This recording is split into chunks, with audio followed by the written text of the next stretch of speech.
ನಮಸ್ಕಾರ. ಮೆಗಾ ಸುದ್ದಿ ವಿಶೇಷ ಕಾರ್ಯಕ್ರಮಕ್ಕೆ ಸ್ವಾಗತ. ನಾನು ಹೇಮಕುಮಾರ್. ಶಾಲಾ ನೋಂದಣಿಗೆ 6 ವರ್ಷ ಕಡ್ಡಾಯ ನಿಯಮ ಇದೆ. ಸೊ ಈಗ ಪೋಷಕರು ಆತಂಕವನ್ನು ವ್ಯಕ್ತಪಡಿಸ್ತಾ ಇರೋದು ಏನು ಅಂತ ಹೇಳಿದ್ರೆ, 6 ವರ್ಷಕ್ಕಿಂತ 1 ದಿನ ಕಡಿಮೆ ಆದಲ್ಲಿ ಅವಕಾಶ ಇರೋದಿಲ್ಲ, ಅಂದರೆ 1ನೇ ತರಗತಿಗೆ ಅಡ್ಮಿಷನ್ಗೆ ಅವಕಾಶ ಇರೋದಿಲ್ಲ. ಇದರಿಂದ ಮಕ್ಕಳ ಮೇಲೆ ಆರೋಗ್ಯದ ಸಮಸ್ಯೆ ಎದುರಾಗ್ತಾ ಇದೆ, ಖಿನ್ನತೆಗೆ ಒಳಗಾಗ್ತಿದ್ದಾರೆ ಅಂತ ಆತಂಕವನ್ನು ವ್ಯಕ್ತಪಡಿಸ್ತಾ ಇದ್ದಾರೆ ಪೋಷಕರು.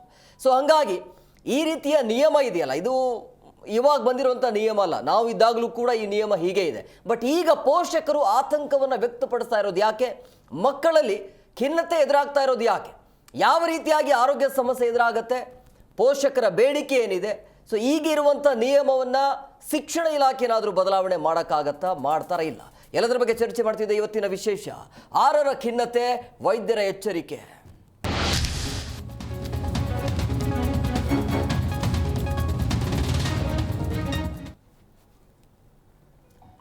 ಮಕ್ಕಳು 1ನೇ ತರಗತಿಗೆ ಪ್ರವೇಶ ಮಾಡಬೇಕು ಅಂತ ಹೇಳಿದ್ರೆ ಆ ಮಕ್ಕಳಿಗೆ 6 ವರ್ಷ ಕಡ್ಡಾಯ ಇರಬೇಕು, ಇದು ನಿಯಮ. ಸೊ ಶಾಲಾ ದಾಖಲಾತಿಗೆ 6 ವರ್ಷ ಕಡ್ಡಾಯ ನಿಯಮ ಇದೆ. ಬಟ್ ಇದು ಗೊಂದಲ ಇದೆ. ಇವಾಗ 6 ವರ್ಷ ಕಡ್ಡಾಯ ನಿಯಮದಿಂದ ಸಮಸ್ಯೆ ಎದುರಾಗ್ತಾ ಇದೆ. 5 ಲಕ್ಷ ಮಕ್ಕಳಿಗೆ ಮಾನಸಿಕ ಖಿನ್ನತೆಯ ಆತಂಕ ಎದುರಾಗ್ತಾ ಇದೆ. ಶಾಲಾ ಅಡ್ಮಿಷನ್ ಆಗದಿದ್ದರೆ ಮಾನಸಿಕ ಖಿನ್ನತೆ ಆಗ್ತಾ ಇದೆ ಅಂಥೇಳಿ ವೈದ್ಯರು ಕೊಡ್ತಾ ಇರುವಂಥ ಮಾಹಿತಿ. UKGಯಲ್ಲೇ ಮುಂದುವರಿಸಲು ಇರೋದ್ರಿಂದಾಗಿ ಈಗ 5.5 ವರ್ಷ ಆದ ನಂತರ ಒಂದು ವೇಳೆ 6 ವರ್ಷಕ್ಕೆ ಒಂದು ದಿನನೋ 2 ದಿನ ಕಮ್ಮಿ ಇತ್ತು ಅಂತ ಹೇಳಿದ್ರೆ ಅದಕ್ಕೆ ಅವಕಾಶ ಇರೋದಿಲ್ಲ. ಸೊ ಹಂಗಾಗಿ ಆ ಮಕ್ಕಳು ಏನು ಮಾಡ್ತಾರೆ, UKGಯಲ್ಲೇ ಮುಂದುವರಿಸುವಂಥ ಪರಿಸ್ಥಿತಿ ಎದುರಾಗುತ್ತೆ. ಇದರಿಂದ ಸಮಸ್ಯೆ ಆಗ್ತಾ ಇದೆ ಅಂತ ಪೋಷಕರು ಹೇಳ್ತಾ ಇದ್ದಾರೆ. ಯಾವ ರೀತಿಯಾಗಿ ಇದೆ ಸಮಸ್ಯೆ ಆಗುತ್ತೆ ಅನ್ನೋದ್ರ ಬಗ್ಗೆ ಇವತ್ತಿನ ಕಾರ್ಯಕ್ರಮದಲ್ಲಿ ಚರ್ಚೆ ಮಾಡ್ತೀವಿ.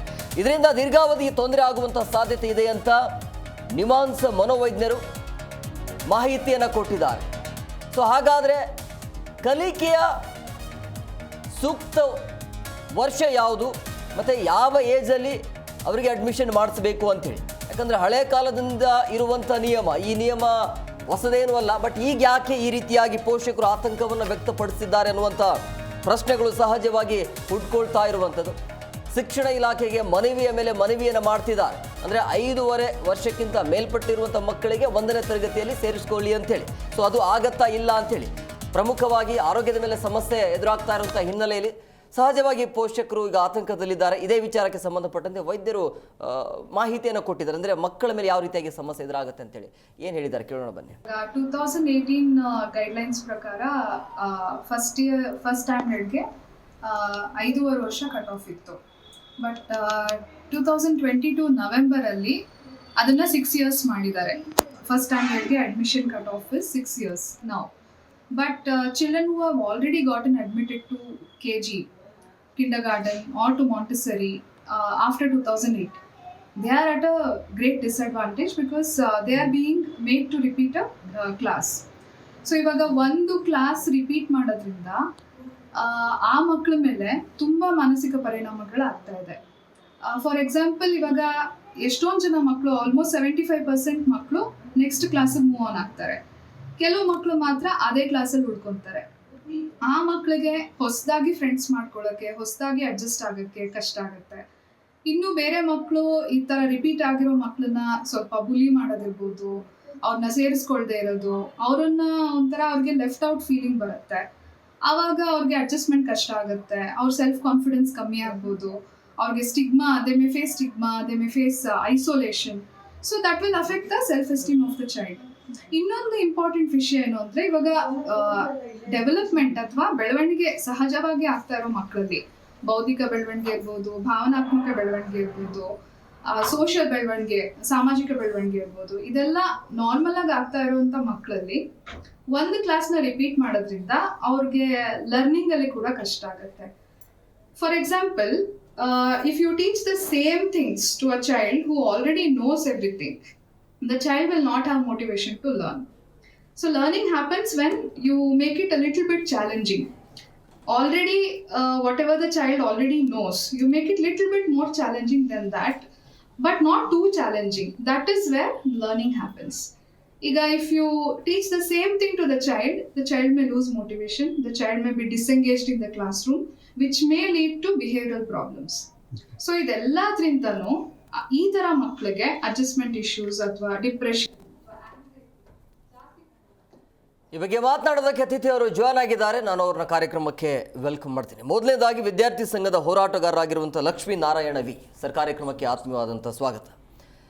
ಇನ್ನು ಹಾಗೆಯೇ ಪೋಷಕ ಸಂಘಟನೆಗಳ ಸಮನ್ವಯ ಸಮಿತಿಯ ಅಧ್ಯಕ್ಷರಾಗಿರುವಂಥ BN ಯೋಗಾನಂದ್ ಅವರು ಸರ್, ಕಾರ್ಯಕ್ರಮಕ್ಕೆ ಆತ್ಮೀಯವಾದಂಥ ಸ್ವಾಗತ. ಹಾಗೆಯೇ ಪೋಷಕರಾಗಿರುವಂಥ ವಿದ್ಯಾ ಅವರು ಜಾಯ್ನ್ ಆಗಿದ್ದಾರೆ. ಮೇಡಮ್, ತಮಗೂ ಕೂಡ ಕಾರ್ಯಕ್ರಮಕ್ಕೆ ಆತ್ಮೀಯವಾದಂಥ ಸ್ವಾಗತ. ಎಸ್, ನಾನು ಯೋಗಾನಂದ್ ಸರ್ ನಿಮ್ಮ ಹತ್ರನೇ ಬರ್ತೀನಿ. ಈಗ ಈ 6 ವರ್ಷ ಅನ್ನುವಂಥ ನಿಯಮ ಈಗಿಂದಲ್ಲ, ನಾವು ಇದ್ದಾಗಲೂ ಕೂಡ ಇದೇ ನಿಯಮ ಇತ್ತು. ಬಟ್ ಇದ್ದಕ್ಕಿದ್ದಾಗೆ ಆತಂಕ ಯಾಕೆ ಈಗ ಅವರು 2022ರಲ್ಲಿ ಒಂದು ಸುತ್ತೋಲೆಯನ್ನು ಹೊರಡಿಸಿದ್ರು, ರೆಫರೆನ್ಸನ್ನು ಕಮಿಷನರ್ ತೊಗೊಂಡಿದ್ರು, ಅದ್ರ ಮೇಲೆ ಒಂದು ಗೆಜೆಟ್ ನೋಟಿಫಿಕೇಷನ್ ಮಾಡಿದರು. ಅಂದರೆ 2025-26ಕ್ಕೆ ಯಾವ ಮಕ್ಕಳು 1ನೇ ತರಗತಿಗೆ ದಾಖಲಾತಿಯನ್ನು ಪಡಿಬೇಕೋ ಆ ಮಕ್ಕಳ ಬಗ್ಗೆ ಕಡ್ಡಾಯವಾಗಿ 6 ವರ್ಷ ಆಗಿರಲೇಬೇಕು ಅಂತ. 2022ರ ಡಿಸೆಂಬರ್ ನವಂಬರ್ ತಗೊಂಡ ಆರ್ಡ್ರು, ಆ ಟೈಮಲ್ಲಿ ನರ್ಸರಿನಲ್ಲಿ 5 ಲಕ್ಷ ಜನ ಮಕ್ಕಳು ಆಲ್ರೆಡಿ ಅಡ್ಮಿಷನ್ ಆಗಿಬಿಟ್ಟಿದ್ರು. ಇವರು ಇದೇ ಆರ್ಡ್ರನ್ನ ಜನವರಿನಲ್ಲೋ ಅಥವಾ ಫೆಬ್ರವರಿನಲ್ಲೋ ತೊಗೊಂಡಿದ್ರೆ ಇವ್ರು ಯಾರು ಕೂಡ ಮಕ್ಕಳನ್ನ ಅಡ್ಮಿಷನ್ ಮಾಡಿಸ್ತಾ ಇರಲಿಲ್ಲ. ಇವರು ಡಿಸೆಂಬರಲ್ಲಿ ಆರ್ಡ್ರನ್ನ ಅದು ಶಾಲೆ ಹಂತಕ್ಕೆ ಹೋಗಿ ತಲುಪೋಷ್ಟೊಳಗಡೆ ಫೆಬ್ರವರಿ ಜನವರಿ ಆಗೋಯ್ತು. ಈಗ ಮಕ್ಕಳು ಸಹಜವಾಗಿ ಏನು ಮಾಡಿದ್ದಾರೆ, ಅವರು ಬಂದಿದ್ದಾರೆ. ಈಗ ಸಹಜವಾಗಿಯೇ ಬಂದಿರೋ ಮಕ್ಕಳಿಗೆ ಇಲಾಖೆ ಉತ್ತರ ಕೊಡಬೇಕು. ಯಾಕೆಂದರೆ ಇಲಾಖೆ ಅಧಿಕಾರಿಗಳೇನು ಹೇಳ್ತಿದ್ದಾರೆ, ನಾವು ನರ್ಸರಿನ ಕನ್ಸಿಡರ್ ಮಾಡಲ್ಲ ಅಂತಾರೆ. ನರ್ಸರಿನ ಕನ್ಸಿಡರ್ ಮಾಡಲ್ಲ ಅನ್ನೋದಾದರೆ ಪ್ರೀ ಪ್ರೈಮರಿ ಮಾತ್ರ ಕನ್ಸಿಡರ್ ಮಾಡ್ತೀವಿ ಅನ್ನೋದಾದರೆ ನರ್ಸರಿಗೆ ಎಲ್ಲ ಶಾಲೆಗಳಲ್ಲಿ ಅಡ್ಮಿಷನ್ಗೆ ಯಾಕೆ ಅವಕಾಶ ಮಾಡಿಕೊಟ್ಟಿದ್ದಾರೆ? ಈಗ ಅವ್ರನ್ನ ಯಾವುದೋ ಒಂದು ಸಿಸ್ಟಮ್ ಒಳಗಡೆ ತರಬೇಕಲ್ಲ. ಅವ್ರನ್ನ ಎಗ್ಗಿಲ್ಲದೆ ಅವರು ಮಕ್ಕಳನ್ನ 2 ವರ್ಷ 1 ವರ್ಷ 8 ತಿಂಗಳಿಗೆಲ್ಲ 2.5 ವರ್ಷಕ್ಕೆಲ್ಲ ಅಡ್ಮಿಷನ್ಗಳು ಬೀದಿಲಿ ನಡೀತಾ ಇದ್ದಾವೆ. ಇದಕ್ಕೆ ಕಡಿವಾಣ ಆಗ್ತೇನೆ ಇವರು 2022ರ ಡಿಸೆಂಬರಲ್ಲಿ ಮಾಡಿರೋ ಆದೇಶದಿಂದ ಈ ಅಮಾಯಕ ಪೋಷಕರು ಮತ್ತು ಅವರ ಮಕ್ಕಳು ಇವತ್ತು ಡೋಲಾಯಮ್ಮನ ಪರಿಸ್ಥಿತಿಯನ್ನು ತಲುಪಿದ್ದಾರೆ. ಓಕೆ, ಈಗ 2022ರ ಆರ್ಡ್ರು ಯಾವ ವೈಜ್ಞಾನಿಕ ವಿಧಾನದ ಮೇಲೆ ಈ ಏಜನ್ನು ಫಿಕ್ಸ್ ಮಾಡಿದರು? ಮ್ಯಾಂಡೇಟ್ ಏನು ಇವ್ರಿಗೆ? ನ್ಯಾಷನಲ್ ಎಜುಕೇಷನ್ ಪಾಲಿಸಿನ ಇವರು ಏನಾದರೂ ನೋಡಿದಾರಾ? ಇಲ್ಲ. ಫೈಲಲ್ಲೆಲ್ಲೂ ಕೂಡ NEP ಬಗ್ಗೆ ಒಂದು ಲೈನ್ ಪ್ರಸ್ತಾಪ ಇಲ್ಲ. ಸೊ ಈಗ ಈ ಮಕ್ಕಳು 5 ಲಕ್ಷ ಜನ ಮಕ್ಕಳ ಭವಿಷ್ಯ ಸರ್ಕಾರದ ಕೈಲಿದೆ. ಈಗ ನಾವು ಏನು ಆರ್ಡರ್ಸ್ ಮಾಡಿದ್ರು, ಆರ್ಡರ್ಸಿಂದ ಎಫೆಕ್ಟೆಡ್ ಏನಾಗ್ತಾ ಇದೆ, ಯಾವ್ಯಾವ ರೀತಿ ಎಫೆಕ್ಟ್ ಆಗ್ತಾ ಇದೆ, ಮನೋವೈದ್ಯರು ಏನು ಹೇಳ್ತಾರೆ, ಪೋಷಕರ ಜೋಬಿಗೆ ಹೇಗೆ ಕತ್ತರಿ ಬೀಳ್ತದೆ, ಮಕ್ಕಳಿಗೆ ಇನ್ನೊಂದು ವರ್ಷ ರಿಪೀಟ್ ಮಾಡೋದ್ರಿಂದ ಮಾನಸಿಕವಾಗಿ ಆ ಮಕ್ಕಳಿಗೆ ಏನೇನು ಡ್ಯಾಮೇಜ್ ಆಗ್ತದೆ, ಎಲ್ಲವನ್ನು ಕೂಡ ಸರ್ಕಾರದ ಮುಂದೆ ಇಟ್ಟಿದ್ದೀವಿ. ಈಗ ಸರ್ಕಾರ ಇದೆಲ್ಲವನ್ನು ಕೂಡ ಪರಿಶೀಲನೆ ಮಾಡಿದೆ. ಈಗ ಫೈಲ್ನ ತರಿಸ್ಬೇಕಾಗಿತ್ತು. ಡಿಸೆಂಬರಲ್ಲಿ 2022ರಲ್ಲಿ ಮಾಡುವಾಗ ಯಾಕೆ 6 ವರ್ಷನೇ ಮ್ಯಾಂಡೇಟ್ ಮಾಡಬೇಕು? ನಾವು ವೈಜ್ಞಾನಿಕ ವಿಧಾನ ಏನೀಗ 6 ವರ್ಷಕ್ಕೆ ಮಾಡಲಿಕ್ಕೆ? ಕಳೆದ 8 ವರ್ಷದಲ್ಲಿ 6 ವಯೋಮಿತಿ ಆದೇಶಗಳನ್ನು ಇಲಾಖೆ ಕೊಟ್ಟಿದೆ. ಅಂದರೆ ಒಬ್ಬೊಬ್ಬ ಆಫೀಸರ್ ಬಂದಾಗಲೂ ಒಂದೊಂದು ರೀತಿಯಲ್ಲಿ ಮಾಡ್ತಾ ಹೋಯ್ತು. ಅಂದರೆ ನಾವು ಶಿಕ್ಷಣನ ಸರಿದೂಗ್ಸೋದು ಹೆಂಗೆ? ಮಕ್ಕಳನ್ನ ಅಡ್ಮಿಷನ್ಗೆ ಒಂದು ಕಟಾಪನ್ನು ಮಾಂಟೆಸರಿ ಲೆವೆಲಲ್ಲೇ ನಾವು ಸರಿಯಾಗಿ ಬುಡನ ಭದ್ರ ಮಾಡದೇ ಇದ್ದರೆ ಈ ಥರದ ಅವಘಡಗಳು ಮತ್ತು ಬಿಕ್ಕಟ್ಟು ಸೃಷ್ಟಿಯಾಗುತ್ತೆ. ಸೊ ಈಗ ಮಾನ್ಯ ಮುಖ್ಯಮಂತ್ರಿಗಳು ಮತ್ತು ಮಾನ್ಯ ಶಿಕ್ಷಣ ಸಚಿವರ ಅಂಗಳದಲ್ಲಿ ಬಾಲಿದೆ. ಈಗ ಸ್ಟೇಟ್ ಎಜುಕೇಷನ್ ಪಾಲಿಸಿಗೆ ಅವರು ಒಪಿನಿಯನ್ ಕೇಳಲಿಕ್ಕೆ ಫಾರ್ವರ್ಡ್ ಮಾಡಿದರು ಸೆಕ್ರೆಟ್ರಿಯೇಟಿಂದ. ಬಹುಶಃ SCP ವರದಿ ಕೊಟ್ಟಿದೆಯೋ ಇಲ್ವೋ ನಮಗಂತೂ ಇದು ಗೊತ್ತಾಗಿಲ್ಲ. ಈಗ ಶಾಲೆಗಳಲ್ಲಿ ಸಮಸ್ಯೆ ಏನಾಗ್ತಾ ಇದೆ, ಒಂದು UKGಗೆ ರಿಪೀಟ್ ಮಾಡಿ ನಾವು ಅಡ್ಮಿಷನ್ ಕ್ಲೋಸ್ ಮಾಡ್ತಾ ಇದ್ದೀವಿ, ಇಲ್ಲ ಏನು ಮಾಡ್ತೀರಾ ಹೇಳಿ. ಸೊ ಈ ರೀತಿಯ ಪ್ಲಜರ್ ಟಾಕ್ಟಿಸನ್ನು ಶಾಲೆಗಳು ಪೇರೆಂಟ್ಸ್ ಮೇಲೆ ಬೀರ್ತಾ ಇದೆ. ಈಗ ನಾವು ಎಷ್ಟೋ ಜನ ಪೇರೆಂಟ್ಸ್ಗಳು ಇನ್ನೂ ಮಕ್ಕಳಿಗೆ ನೀನು ಅದೇ ತರಗತಿಲಿ ಉಳ್ಕೋತೀಯಾ ಅಂತ ಹೇಳಿಲ್ಲ ಯಾರು ಕೂಡ. ಆ ಮಕ್ಕಳಿಗೆ ಹೇಳಿದ್ರೆ ಯಾವ ರೀತಿ ಶಾಕ್ ಆಗ್ತಾರೋ ಗೊತ್ತಿಲ್ಲ. 1ನೇ ತರಗತಿ ಮಕ್ಕಳು ಒಂದು ಟೇಬಲಲ್ಲಿ 4 ಜನ ಓದ್ಬಿಟ್ಟು 2 ಪ್ರಮೋಟ್ ಆಗ್ಬಿಟ್ಟು 2 ಡಿಪ್ರಮೋಟ್ ಆದರೆ ಆ ಮಕ್ಕಳಿಗೆ ಆಗೋ ಡಿಫ್ರೆಷನ್ ಏನು, ಆ ಮಕ್ಕಳ ಮಾನಸಿಕ ಸ್ಥಿತಿಗತಿಗಳೇನು ಅನ್ನೋದು ಕೂಡ ಇಲಾಖೆ ಅಧಿಕಾರಿಗಳು, ಸರ್ಕಾರ, ಮುಖ್ಯಮಂತ್ರಿಗಳು, ಶಿಕ್ಷಣ ಸಚಿವರು ಆಲೋಚನೆ ಮಾಡಬೇಕು. ನಮ್ಮದು ಭಾಳ ಪ್ರಮುಖವಾಗಿ ನಾವು ರಿಕ್ವೆಸ್ಟ್ ಮಾಡ್ತೀವಿ ಈಗಲೂ ಕೂಡ, ಏನು ಈ ಆದೇಶ ಏನಿತ್ತು 2022ರ ಡಿಸೆಂಬರ್ ಆದೇಶ, ಅದನ್ನು ವಾಪಸ್ ತೆಗೆದುಬಿಡಿ. ಈಗ ಚರ್ಚೆ ನಡೀತಾ ಇರೋದೇನು, 2 ತಿಂಗಳು ಕೊಡಬೇಕಾ, 3 ತಿಂಗಳು ಕೊಡಬೇಕಾ, 5 ತಿಂಗಳು ಕೊಡಬೇಕಾ? ಈ ಗೊಂದಲಕ್ಕೊಳಗಾಗಲೇಬೇಡಿ. ಈಗ ಸಿಸ್ಟಮಲ್ಲಿ ಏನು ಮಕ್ಕಳು ಈಗ ಆಲ್ರೆಡಿ ಇದ್ದಾರೆ, ಅವರು ಸಹಜವಾಗಿ ಸಹಜ ನ್ಯಾಯ ಮಕ್ಕಳದು, ರೈಟ್ಸು ಮಕ್ಕಳದು, ಅವರೆಲ್ಲರೂ ಕೂಡ ನಿರಾತಂಕವಾಗಿ ಮುಂದಿನ ತರಗತಿಗಳಿಗೆ ಅವರು ಪ್ರಮೋಟ್ ಆಗಬೇಕು. ಪ್ರಮೋಟ್ ಮಾಡೋ ಜವಾಬ್ದಾರಿ ಒಂದು ಜವಾಬ್ದಾರಿಯುತ ಸರ್ಕಾರದ್ದು, ಒಬ್ಬ ಜವಾಬ್ದಾರಿಯುತವಾದಂಥ ಶಿಕ್ಷಣ ಸಚಿವರ ಆದ್ಯ ಕರ್ತವ್ಯ ಆಗಬೇಕು. ಸೊ ಒಂದು ವೇಳೆ ನೀವು 2 ತಿಂಗಳಿನ ರಿಲ್ಯಾಕ್ಸೇಷನ್ ಕೊಡೋದ್ರಿಂದ ಎಷ್ಟು ಲಕ್ಷ ಜನ ಮಕ್ಳಿಗೆ ಉಪಯೋಗ ಆಗ್ತದೆ? 5 ಲಕ್ಷದಲ್ಲಿ ನಮಗೆ ತಿಳಿದಿರೋ ಪ್ರಕಾರ 1.5 ಲಕ್ಷ ಜನಕ್ಕೆ ಆಗ್ಬೋದು. ಅಂದರೆ ನೀವು ಒಂದು ಕಣ್ಣಿಗೆ ಸುಣ್ಣ ಇನ್ನೊಂದು ಕಣ್ಣಿಗೆ ಬೆಣ್ಣೆ ಅನ್ನೋ ನಿಯಮವನ್ನು ನೀತಿಯನ್ನು ಅನುಸರಿಸಿದ್ರೆ ಮತ್ತೆ ಸರ್ಕಾರ ಇಕ್ಕಟ್ಟಿಗೆ ಸಿಗಾಕೊಳ್ತದೆ. ಸೊ ಆದ್ದರಿಂದ ನೀವು 2022 ಮುಂಚೆ ಇರುವಂಥ ನಿಯಮ ಏನಿತ್ತು? 2022ಕ್ಕಿಂತ ಹೆಚ್ಚು 5.5 ವರ್ಷ ಇತ್ತು. 5 ವರ್ಷ 5 ತಿಂಗಳು ಏನು ನಿಯಮ ಇತ್ತು, ಅದಕ್ಕಿಂತ ಎಂಜೆ 5 ವರ್ಷ 10 ತಿಂಗಳಿತ್ತು. ನಾವು actually Right to Education Act 2012ರಿಂದ ನಾವು ನೋಡ್ಕೊಂಡು ಬಂದಾಗ ನಾವು 15 ವರ್ಷದಿಂದ ಫೀಲ್ಡಲ್ಲಿ ಕೆಲಸ ಮಾಡ್ತಾ ಇದ್ವಿ. ಭಾಳಷ್ಟು ಕಾಲ 5 ವರ್ಷ 10 ತಿಂಗಳಿಂದ 6 ವರ್ಷ 10 ತಿಂಗಳು 1ನೇ ತರಗತಿಗೆ, 3 ವರ್ಷ 10 ತಿಂಗಳಿಂದ 4 ವರ್ಷ 10ನೇ ತಿಂಗಳು LKGಗೆ ಈ ಸಿಸ್ಟಮ್ ಇತ್ತು. ಅದನ್ನ 5ವರೆಗೆ ಏರಿಸಿದ್ರು. ಈಗ ದಿಢೀರಂತ 6ಕ್ಕೆ ಏರಿಸಿದ್ದಾರೆ. ಇವ್ರು ಏರಿಸ್ಲಿ ಇಳಿಸ್ಲಿ ಅದು ಬೇರೆ ಪ್ರಶ್ನೆ. ನೀವು ಏನಾರು ನಿರ್ಧಾರ ತೊಗೋಬೇಕಾದ್ರೆ ಒಂದು ಅಕಾಡೆಮಿಕ್ ಮಂತ್ ಸ್ಟಾರ್ಟ್ ಆಗೋಕ್ಕೆ ಮುಂಚೆನೇ ತೊಗೊಂಡ್ಬಿಡಿ. ಆಗೇನಾಗುತ್ತೆ, ಎಲ್ಲರಿಗೂ ಕ್ಲಾರಿಟಿ ಇರ್ತದೆ. ಆಮೇಲೆ ನೀವು ಈ ಅಕಾಡೆಮಿಕ್ ಇಯರ್ ಸ್ಟಾರ್ಟ್ ಆಗಿ ಮಕ್ಕಳು 6 ತಿಂಗಳು ಓದಿದ್ಮೇಲೆ ನೀವು ಆಮೇಲೆ ಏನಾದ್ರು ಆದೇಶ ಮಾಡೋದ್ರಿಂದ ಈ ಪರಿಸ್ಥಿತಿಗೆ ಮಕ್ಕಳು ಮತ್ತು ಪೋಷಕರು ಸಿಗಾಕೊಳ್ತಾರೆ. ಈಗ UKGನಲ್ಲೇ ರಿಪೀಟ್ ಆಗಬೇಕಾಗ್ತದೆ. ಈಗ ಮಕ್ಕಳು UKGನಲ್ಲಿ ಇರೋ ಮಕ್ಕಳಿಗೆ ಅವರು 1ನೇ ಕ್ಲಾಸಿಗೆ ಹೋಗಬೇಕು. ಅದು 1 ದಿನ ಇರ್ಬೋದು, 1 ತಿಂಗಳು ಇರ್ಬೋದು, ಅಥವಾ 15 ದಿನ ಇರ್ಬೋದು, 1 ವಾರ ಇರ್ಬೋದು, ಅದು ಬೇಕಾಗಿಲ್ಲ. ಈಗ ಆಲ್ರೆಡಿ ಮಕ್ಕಳು ಓದಿರೋ ತರಗತಿನಲ್ಲಿ ಮತ್ತೆ ಇನ್ನೊಂದು ಸರಿ ಓದಿಸೋದಿದೆಯಲ್ಲ, ಅದು ಒಂದು ಶಿಕ್ಷಣ ಅಲ್ಲ, ಮಕ್ಕಳಿಗೆ ಶಿಕ್ಷೆ ಅಂತಲೇ ಭಾವಿಸ್ಬೇಕಾಗ್ತದೆ. ಇದು ಮುಖ್ಯಮಂತ್ರಿಗಳು ದೊಡ್ಡ ಮನಸ್ಸು ಮಾಡಬೇಕು.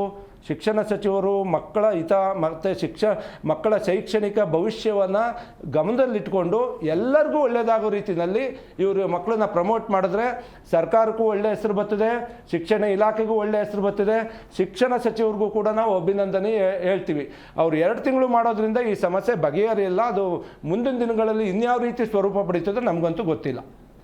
ಎಸ್, ಲಕ್ಷ್ಮೀನಾರಾಯಣ ಅವರೀಗ ಈ 6 ವರ್ಷ ಕಡ್ಡಾಯ ನಿಯಮ ಇದೆಯಲ್ಲ, ಇದ್ರ ಬಗ್ಗೆ ನಿಮ್ಮ ಅಭಿಪ್ರಾಯ ಏನು? ಅಂದರೆ ಯಾಕೆ ಹಿಂಗೆ ಮಾಡಿರ್ಬೋದು ಅಂತ ಅನ್ಸುತ್ತೆ ಸರ್? ಮೊದಲನೇದಾಗಿ ಹೇಳಬೇಕು ಅಂತ ಹೇಳಿದ್ರೆ, ಸರ್ಕಾರ ಏಕಾಏಕಿ ಈ ನಿರ್ಧಾರ ಯಾಕೆ ತಗೊಂಡಿದೆ ಅನ್ನೋದು ನಮಗೂ ಕೂಡ ಇನ್ನೂ ಸರಿಯಾಗಿ ತಿಳಿತಿಲ್ಲ. ಸರ್ ಅವರು ಹೇಳ್ದಂಗೆ ಈ ಹಿಂದೆ 5.5 ವರ್ಷಕ್ಕೆ ಏನು ಇತ್ತು ಹಾಗೆ ಯಾವುದೇ ಟೆನ್ಷನ್ ಇಲ್ದಿರ ಸಲೀಸಾಗಿ ಎಲ್ಲ ಕೂಡ ನಡ್ಕೊಂಡು ಹೋಗ್ತಿತ್ತು. ಈಗ ಇವರು ಈ ಅಕಾಡೆಮಿಕ್ ಇಯರ್ ಶುರು ಆಗಬೇಕಾದ್ರೆ ಈ ಸುತ್ತೋಲೆಯನ್ನು ಹೊರಡಿಸಿ ಎಲ್ಲ ಪೇರೆಂಟ್ಸು ಮತ್ತು ಸ್ಟೂಡೆಂಟ್ಸನ್ನು ಒಂದು ಅಯೋಮಯ ಪರಿಸ್ಥಿತಿಯಲ್ಲಿ ತಂದಿಕ್ಕಿ ಸರ್ಕಾರ ಇವತ್ತು ಈ ವಿದ್ಯಾರ್ಥಿಗಳ ಜೀವನದಲ್ಲಿ ಚೆಲ್ಲಾಟ ಆಡುವಂಥ ಕೆಲಸ ಇವತ್ತು ಸರ್ಕಾರ ಮಾಡ್ತಾ ಇದೆ. ನನ್ನ ಒತ್ತಾಯ ಏನು ಅಂತ ಹೇಳಿದ್ರೆ, ಸರ್ಕಾರ ಇದ್ರ ಬಗ್ಗೆ ಯೋಚನೆ ಮಾಡಬೇಕು. ಇದ್ರ ಬಗ್ಗೆ ಯೋಚನೆ ಮಾಡಿ ಯಾವ ನಿಟ್ಟಿನಲ್ಲಿ ವಿದ್ಯಾರ್ಥಿಗಳಿಗೆ ಉಪಯೋಗ ಆಗುತ್ತೋ ಆ ನಿರ್ಧಾರ ಕೂಡಲೇ ಕೈಗೊಳ್ಳಬೇಕು ಅಂತ ಹೇಳಿ ನಾನು ಹೇಳ್ತೀನಿ. ಮೇಡಮ್ ಅವರ ಈಗ ನೀವು ಪೋಷಕರಾಗಿ ಮಕ್ಕಳು ಖಿನ್ನತೆಗೆ ಒಳಗಾಗ್ತಿದ್ದಾರೆ ಅಂತ ಹೇಳ್ತಾ ಇದ್ದಾರೆ. ಯಾವ ರೀತಿಯಾಗಿ ಖಿನ್ನತೆಗೆ ಒಳಗಾಗ್ತಿದ್ದಾರೆ ಈಗ ಅಂತಂದರೆ? ಸೊ ಇವಾಗ ಆ್ಯಕ್ಚುಲಿ ನನ್ನ ಮಗನೇ ಇದ್ದಾನೆ. ಸೊ ಅವನಿಗೆ UKG. ಸೊ ನಾವು LKGಗೆ ಹಾಕ್ಬೇಕಾದ್ರೆ ಅವ್ರು ನಮ್ಗೆ ಇದನ್ನು ಇನ್ಫಾರ್ಮ್ ಮಾಡಿಲ್ಲ. 6 ಇಯರ್ಸ್ ಕಂಪ್ಲೀಟ್ ಆಗಲೇಬೇಕು ನೀವು ಫಸ್ಟ್ ಸ್ಟ್ಯಾಂಡರ್ಡಿಗೆ ತೊಗೊಳಕ್ಕೆ ಅಂತೇಳಿ. ಅವರು UKGಗೆ ಬಂದ ಮೇಲೆ ಏನಂತಿದ್ದಾರೆ, ಇವಾಗ ಇನ್ನೊಂದು ವರ್ಷ UKG. ಇವಾಗ ನನ್ನ ಮಗ ಆಲ್ರೆಡಿ ಇವಾಗ ಎಕ್ಸಾಮ್ ಬರ್ದಿದ್ದಾನೆ. ಸೊ ಅದೆಲ್ಲ ಮಾರ್ಕ್ಸ್ ಕಾರ್ಡ್ ಬಂದಿದೆ.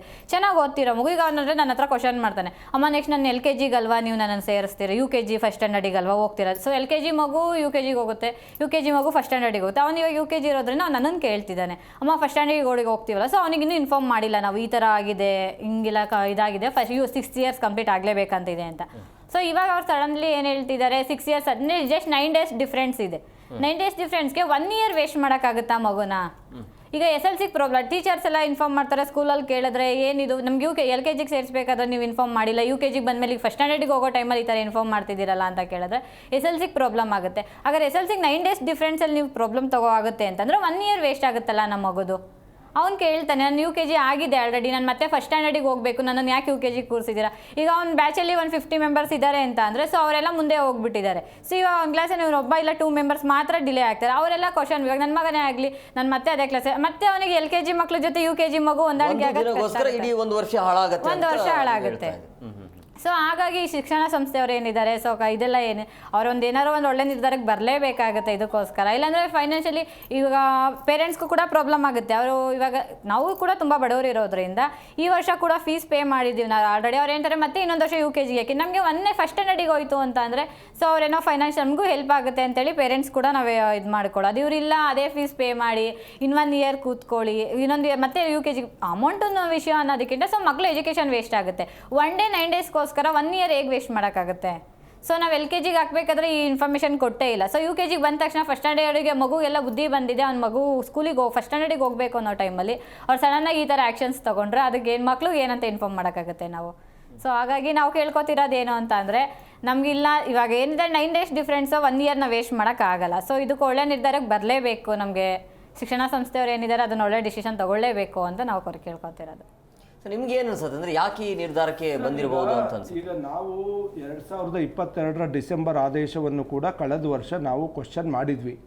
ಇದು ಸಿಸ್ಟಮಲ್ಲಿರೋ ಮಕ್ಕಳನ್ನ ಡೈಲ್ಯೂಟ್ ಮಾಡ್ತದೆ ಈ ಆದೇಶ.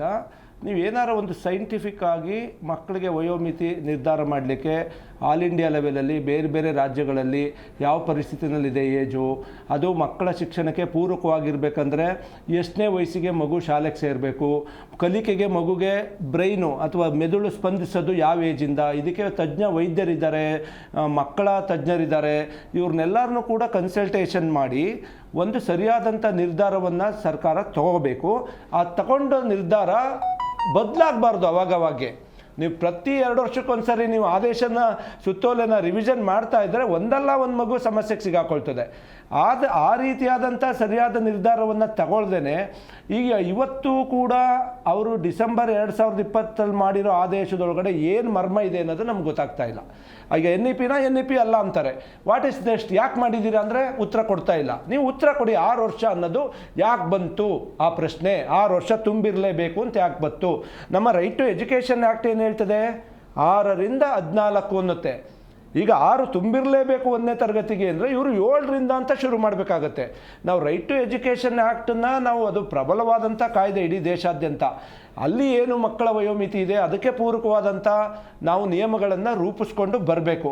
ಸೊ ಇದು ಕಳೆದ ವರ್ಷವೂ ಕೂಡ ನಾವು ಕ್ವಶನ್ ಮಾಡಿದ್ವಿ. ಆದರೆ ಮಕ್ಕಳಿಗೆ ಪೋಷಕರಿಗೆ ಅವೇರ್ನೆಸ್ ಇರಲಿಲ್ಲ. ನಮಗೆ ಎಫೆಕ್ಟ್ ಆಗುತ್ತೆ ಮುಂದಿನ ವರ್ಷಕ್ಕೆ ಅನ್ನೋದು ಅರಿವು ಇರಲಿಲ್ಲ. ಈಗ ಸಹಜವಾಗಿ ಅವ್ರಿಗೆ ಅರಿವು ಬಂದಿದೆ. ಎಲ್ಲರೂ ಕೂಡ ಇವತ್ತು ಬೀದಿಲಿ ಬಿದ್ದಿದ್ದಾರೆ. ಈಗ ನಾವು ಇದು ಗೊತ್ತಾದ ತಕ್ಷಣ ಕೂಡ ನಾವು ಕಳೆದ ತಿಂಗಳು ಮಕ್ಕಳ ಹಕ್ಕುಗಳ ರಕ್ಷಣಾ ಆಯೋಗಕ್ಕೆ ನಾನು ಪತ್ರ ಬರೆದಿದ್ದೆ. ಈ ಮಕ್ಕಳ ಶೈಕ್ಷಣಿಕ ಭವಿಷ್ಯವನ್ನು ಯಾವುದೇ ಕಾರಣಕ್ಕೂ ಕೂಡ ಹಾಳು ಮಾಡಲಿಕ್ಕೆ ಬಿಡಬೇಡಿ. ಏನೀಗ ಸಮಸ್ಯೆ ಆಗಿದೆ, ಈ ಮಕ್ಕಳು ಸುಲಲಿತವಾಗಿ ಸುಗಮವಾಗಿ ಆ ಮಕ್ಕಳು ಮುಂದಿನ ತರಗತಿಗಳಿಗೆ ಹೋಗೋದಕ್ಕೆ ಆಯೋಗ ಸರ್ಕಾರಕ್ಕೆ ಶಿಫಾರಸು ಮಾಡಬೇಕು ಅಂತ ಆಯೋಗದ ಅಧ್ಯಕ್ಷರು ಇಮ್ಮಿಡಿಯೇಟಾಗಿ ಅದನ್ನ ಟೇಕಪ್ ಮಾಡಿ ಅದನ್ನು ಸರ್ಕಾರಕ್ಕೆ ಶಿಫಾರಸು ಮಾಡಿದರು. ಆ ಶಿಫಾರಸು ಪತ್ರದಲ್ಲಿ ಮಕ್ಕಳ ಶೈಕ್ಷಣಿಕ ಭವಿಷ್ಯವನ್ನು ಉಳಿಸೋ ನಿಟ್ಟಿನಲ್ಲಿ ಸರ್ಕಾರ ಒಳ್ಳೆ ತೀರ್ಮಾನ ತಗೋಬೇಕು ಅಂತ ಶಿಫಾರಸ್ಸಾಗಿದೆ. ಎಲ್ಲವೂ ಕೂಡ ಇವತ್ತು ಫೈಲಲ್ಲಿದೆ. ಈಗ ಚಾತಕ ಪಕ್ಷಿಗಳದಂತೆ ವಿದ್ಯಾರ್ಥಿಗಳು ಮತ್ತು ಅವರ ಪೋಷಕರು ಇವತ್ತು ಕಾಯ್ತಾ ಇದ್ದಾರೆ ಸರ್ಕಾರದ ಆದೇಶಕ್ಕಾಗಿ. ಇದು ಇನ್ನೂ ಡಿಲೇ ಮಾಡ್ತಾ ಹೋಯಿತು ಅಂದರೆ ಒಂದು ರೀತಿಯಲ್ಲಿ ಪೋಷಕರಿಗೂ ಮಾನಸಿಕ ಖಿನ್ನತೆ ಆಗ್ಬೋದು, ಹೇಳೋಕ್ಕಾಗಲ್ಲ. ಸುತ್ತಿ ಎಲ್ಲ ಕಡೆ ಸುತ್ತುತ್ತಿದ್ದಾರೆ. ಅವ್ರು ಹೋಗದೇ ಇರೋ ಜಾಗಗಳಿಲ್ಲ, ಮೀಟ್ ಮಾಡದೇ ಇರೋ ರಾಜಕಾರಣಿಗಳಿಲ್ಲ, ಎಲ್ಲ ಕಡೆ ಹೋಗ್ತಿದ್ದಾರೆ. ಈ ಪೋಷಕರು ಏನಾರ ಮಾನಸಿಕವಾಗಿ ಸಮಸ್ಯೆ ಆಗಿ ನಿಮಾನ್ಸ್ಗೆ ಅಡ್ಮಿಟ್ ಆದರೆ ಯಾರು ಜವಾಬ್ದಾರಿ? ಸರ್ ಈಗ ನೋಡಿ, ಸಹಜವಾಗಿ ಅವನು UKGನಲ್ಲಿ ಅವನು ಏನು ಅವನ ಪಠ್ಯ ಇದೆ ಅದೆಲ್ಲವನ್ನು ಕೂಡ ಸಮರ್ಥವಾಗಿ ಅಭ್ಯಾಸ ಮಾಡಿದ್ದಾನೆ.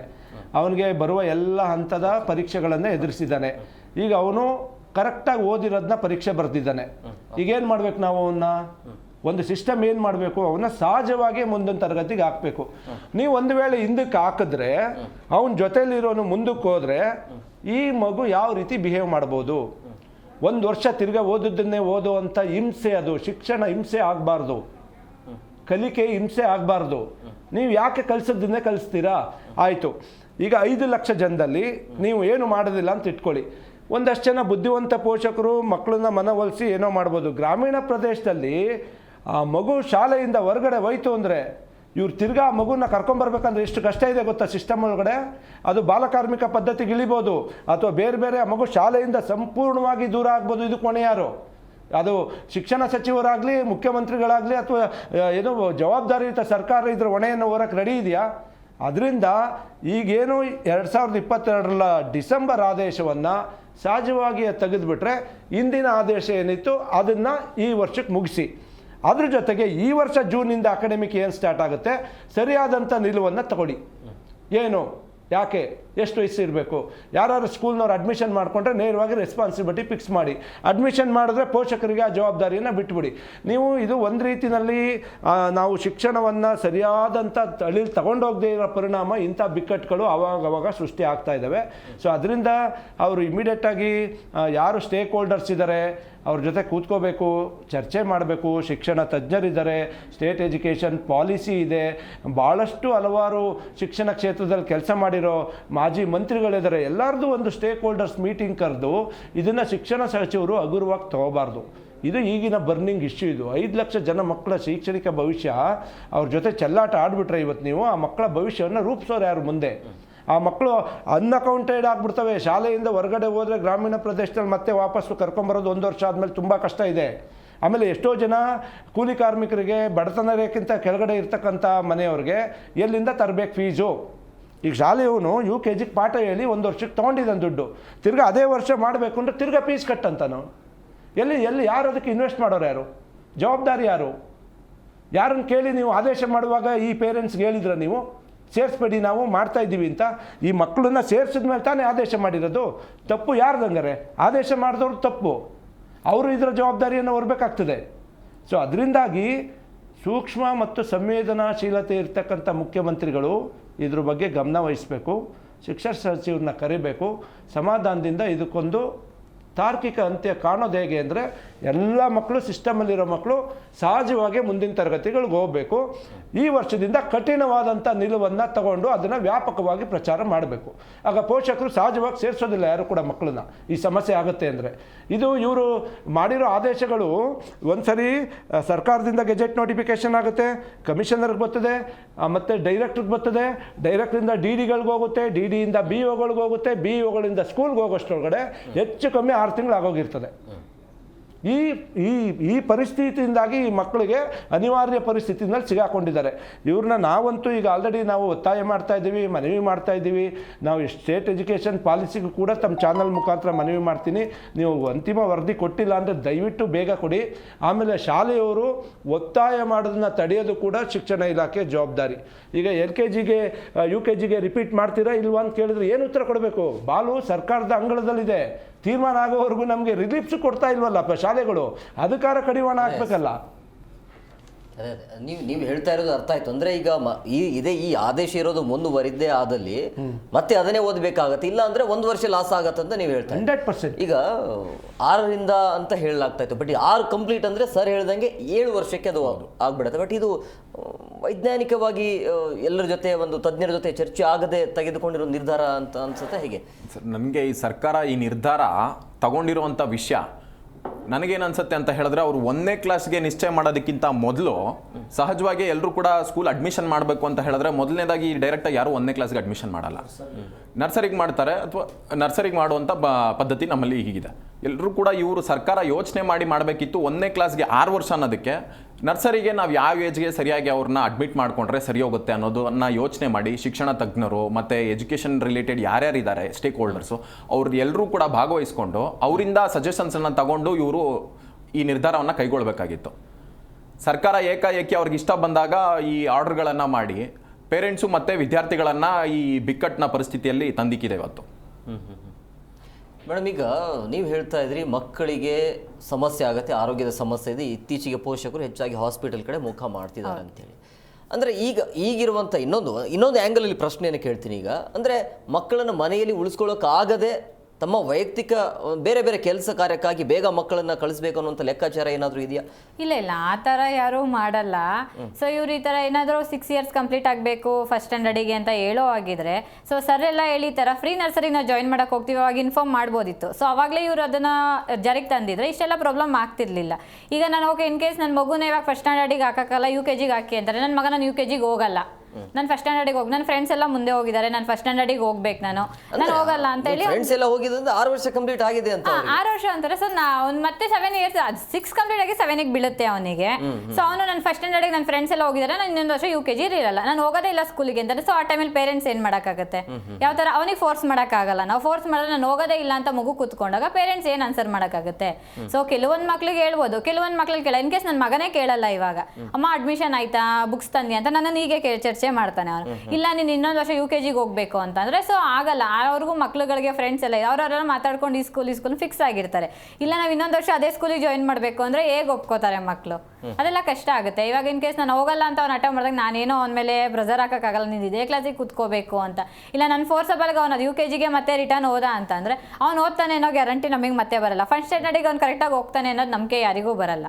ಸೊ ಆ ಥರ ಅವನಿಗೂ ಮಾನಸಿಕವಾಗಿ ಪ್ರಾಬ್ಲಮ್ ಆಗುತ್ತೆ. ಸೊ ಪೇರೆಂಟ್ಸ್ಗೂ ಕೂಡ ತುಂಬ ಪ್ರಾಬ್ಲಮ್ ಆಗುತ್ತೆ, ಫೈನಾನ್ಷಿಯಲಿ ನಮಗೂ ಕೂಡ ತುಂಬ ಪ್ರಾಬ್ಲಮ್ ಆಗುತ್ತೆ. ಈಗ ಫೀಸ್ ಕಟ್ಟಿ 1 ಇಯರ್ ಆಗಲಿ UKG ಕಂಪ್ಲೀಟ್ ಮಾಡಿ ಮತ್ತೆ ಎಲ್ಲಿಗೆ ಫಸ್ಟ್ ಸ್ಟ್ಯಾಂಡರ್ಡಿಗೆ ನಾವು ಅದೇ ಫೀಸ್ ಕಟ್ಟಿ ಪೇ ಮಾಡಿ UKGಗೆ ಕೂರಿಸ್ಬೇಕು ಅಂತ ಅಂದರೆ ಸೊ ಮೆಂಟಲಿ ನಾವು ಪ್ರಿಪೇರ್ ಆಗಿರ್ತೀವಿ. UKG ಮುಗೀತು ಸೊ ಫಸ್ಟ್ ಸ್ಟ್ಯಾಂಡರ್ಡಿಗೆ ಈ ಥರ ಅಂತ ಮೆಂಟಲಿ ಪ್ರಿಪೇರ್ ಆಗಿರ್ತೀವಿ. ಸಡನ್ಗೆ 2 ಮಂತ್ಸ್ 3 ಮಂತ್ಸ್ಗೆ ಈ ಥರ ಸಡನ್ನಾಗಿ ನ್ಯೂಸ್ ಈ ಥರ ಆಯಿತು ಅಂತಂದರೆ ಸೊ ಪೇರೆಂಟ್ಸ್ ಎಲ್ಲ ಏನು ಮಾಡೋಕ್ಕಾಗುತ್ತೆ? ಮಕ್ಳನ್ನ ಹೇಗೆ ಹ್ಯಾಂಡಲ್ ಮಾಡೋಕ್ಕಾಗುತ್ತೆ ನಾವು? ಸೊ ಅದು ನನ್ನ ಕ್ವಶನ್ ಆ ಥರ ಆಗಿರುತ್ತೆ. ಇವಾಗ ಏನಾದರೂ ಮಾಡಿ ಇಲ್ಲ 9 ಡೇಸ್ ಡಿಫ್ರೆನ್ಸ್ಗೋಸ್ಕರ ನಾವು 1 ಇಯರ್ ಮಕ್ಳು ನಾಳೆ ಮಾಡೋಕ್ಕಾಗೋದೇ ಇಲ್ಲ. 9 ಡೇಸ್ ಇವ್ರು 9 ಡೇಸ್ಗೋಸ್ಕರ ನಾವು 6 ಇಯರ್ಸ್ ಕಂಪ್ಲೀಟ್ ಆಗಿಲ್ಲ ನಾವು ಕೂರಿಸ್ಕೊಳ್ಳಲ್ಲ ಅಂತಾರೆ. ಮತ್ತು 1 ಇಯರ್ ಏನು ಮಾಡೋದು? ಇವಾಗ ನನ್ನ ಸರಿಗ ಪ್ರಮುಖ ಎಲ್ಲರಲ್ಲೂ ಒಂದು ಪ್ರಶ್ನೆ ಇರುತ್ತೆ, ಅಂದರೆ ಆ ಮಗುವಿನ ಕಲಿಕೆಯ ಸರಿಯಾದ ವಯಸ್ಸು ಯಾವುದು ಅಂತ. ಸರ್, ಈಗ ನಮ್ಮ ವಿಶ್ವಸಂಸ್ಥೆಯ ಏನು ಒಡಂಬಡಿಕೆಗಳ ಪ್ರಕಾರ ಏನು ಮಕ್ಕಳಿಗೆ ಯಾವ ರೀತಿಯಲ್ಲಿ ಮಕ್ಕಳು ಕಲಿಕೆಗೆ ಆರಂಭ ಮಾಡಬೇಕು. ಈಗ ಕಾಲಕ್ಕೆ ನಮ್ಮ ಜನ್ರೇಷನ್ ಬದಲಾಗ್ದಂಗೆ ಮಕ್ಕಳು ಹುಟ್ಟುವಾಗಲೇ ಬುದ್ಧಿವಂತರಾಗಿ ಹುಟ್ಟುತ್ತಾ ಇದ್ದಾರೆ. ಈಗ ಆಲ್ರೆಡಿ ಮಕ್ಕಳು ಏನೋ ಮೆದುಳಿನ ಶಕ್ತಿ ಭಾಳ ಅಗಾಧವಾಗಿದೆ. ಈಗ ಎಲ್ಲ ಫಾರ್ವರ್ಡೆಡು ಈಗ ಈ ಥರ ಬೇರೆ ರೀತಿಯ ರಿಪೋರ್ಟ್ಗಳನ್ನು ಬೇರೆ ಮನೋವೈಜ್ಞರು ಕೊಡ್ತಾನೆ ಇರೋದ್ರಿಂದ ನಾವು ನಿರ್ದಿಷ್ಟವಾಗಿ ಒಂದು ಮಗು ಕಲಿಯೋದಕ್ಕೆ ಆ ಶಕ್ತಿ ಅಥವಾ ಆತನ ಮೆದುಳು ಸಪೋರ್ಟ್ ಮಾಡೋದು ಯಾವಾಗ ಅನ್ನೋದು ಇನ್ನೂ ಕೂಡ ನಿರ್ಧಾರ ಆಗಿಲ್ಲ. ಈಗ ನಮ್ಮಲ್ಲಿ ಗ್ರಾಮೀಣ ಪ್ರದೇಶದಲ್ಲಿ 50,000 ಸರ್ಕಾರಿ ಶಾಲೆಗಳಿದೆ. 50,000 ಸರ್ಕಾರಿ ಶಾಲೆಗಳಲ್ಲಿ LKG UKG ಇಲ್ಲ. ಸಹಜವಾಗಿ ಆ ಮಕ್ಕಳು 1ನೇ ತರಗತಿಗೆ ಶಿಕ್ಷಣವನ್ನು ಪಡಿತಿದ್ದಾರೆ. ನಗರ ಕೇಂದ್ರಿತ ಪ್ರದೇಶಗಳಲ್ಲಿ ಈಗ ಮಕ್ಕಳು 1 ವರ್ಷ 8 ತಿಂಗಳಿಗೇ ಮಾಂಟೆಸರಿ, ಕಿಂಡರ್ ಗಾರ್ಡನ್ನು, ನರ್ಸರಿಗಿಂತ 2 ವರ್ಷ ಹಿಂದಕ್ಕೆ ಮಕ್ಕಳನ್ನ ಹಾಕ್ತಾರೆ.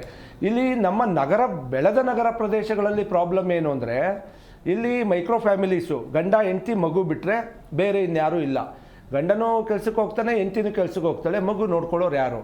ಮಗು ನೋಡ್ಕೊಳ್ಳೋರಿಗೆ ಹಳ್ಳಿಲಾದರೆ ಅಕ್ಕಪಕ್ಕದ ಮನೆಯವ್ರಿಗೆ ಹೇಳ್ಬೋದು. ಇಲ್ಲಿ ಎಲ್ಲರ ಮನೆಯಲ್ಲೂ ಇದೇ ಪರಿಸ್ಥಿತಿ ಇರೋದ್ರಿಂದ ಸಹಜವಾಗಿ ಆ ಮಕ್ಕಳನ್ನ ಅವರು ಈ ಕಿಂಡರ್ ಗಾರ್ಡನ್ ಕಡೆಗೆ ಅನಿವಾರ್ಯ ಪರಿಸ್ಥಿತಿನಲ್ಲಿ ತಂದು ಬಿಡ್ತಾ ಇದ್ದಾರೆ. ಈಗ ಅಲ್ಲಿ ಬಿಟ್ಟ ಮೇಲೆ ಅವರು ಕೂಡ ಬೆಳಗ್ಗೆ 10ರಿಂದ 12 ಪಾಠ ಮಾಡಿದ್ರೆ 12 ಆದಮೇಲೆ ಯಾರು ಕರ್ಕೊಂಡು ಹೋಗ್ತಾರೆ? ಅವರೇ ಊಟ ಮಾಡಿಸಿ ಮಲಗಿಸಿ ಮಕ್ಕಳು ಸಾಯಂಕಾಲದವರೆಗೂ ಕಾಪಾಡಿಕೊಂಡು ಇವರು ಡ್ಯೂಟಿ ಮುಗಿಸ್ಕೊಂಬಂದು ಮಕ್ಕಳನ್ನ ಮನೆಗೆ ಕರ್ಕೊಂಡು ಹೋಗ್ತಿದ್ದಾರೆ. ಈಗ ಈ ಪರಿಸ್ಥಿತಿಗಳು ವಿಭಿನ್ನವಾಗಿ ಒಂದೊಂದು ಪ್ರದೇಶಗಳಲ್ಲಿ ಒಂದೊಂದು ರೀತಿ ಇರೋದರಿಂದ ನಾವು ಕಲಿಕೆಯ ವಯಸ್ಸನ್ನು ನಿರ್ಧಾರ ಮಾಡೋದು ತುಂಬ ಕ್ಲಿಷ್ಟಕರ. ಅದನ್ನು ಸ್ಟಡಿ ಮಾಡಬೇಕಾಗ್ತದೆ. ಸ್ಕಾಲರ್ಸ್ ಇದ್ದಾರೆ, ನುರಿತ ವೈದ್ಯರಿದ್ದಾರೆ, ಮತ್ತು ಶಿಕ್ಷಣ ತಜ್ಞರಿದ್ದಾರೆ. ಅವರೆಲ್ಲರೂ ಕೂತ್ಕೊಂಡು ಒಂದು ಚರ್ಚೆಯನ್ನು ಮಾಡಿ ಒಂದು ಫಿಕ್ಸ್ ಮಾಡಬೇಕು. ಆದರೆ LKGಗೆ ಬರುವ ಹಿಂದಿನ ವರ್ಷದ್ದು ಅದು 3ರಿಂದ 4 ಇವ್ರ ಪ್ರಕಾರ. ಈ 3ರಿಂದ 4 ಮಕ್ಕಳೆಲ್ಲಿರಬೇಕು ಅದನ್ನು ನಿರ್ಧಾರ ಮಾಡಬೇಕಾಗಿರೋದು ಸರ್ಕಾರದ ಆದ್ಯ ಕರ್ತವ್ಯ. ಇಲಾಖೆ ಅಧಿಕಾರಿಗಳಿಗೂ ಕೂಡ ಜವಾಬ್ದಾರಿಯುತ ಕೆಲಸ ಅದು. ಈಗ ಇದನ್ನು ನೀವು ಫಿಕ್ಸ್ ಮಾಡ್ದೇ ಕೇವಲ ನಾವು 1ನೇ ಕ್ಲಾಸನ್ನು ನಾವು ಮಾತಾಡ್ತಾ ಹೋಯ್ತು ಅಂದರೆ ಪ್ರತಿ ವರ್ಷ ಈ ಸಿಸ್ಟಮ್ಗೆ ಬರ್ತಾರೆ.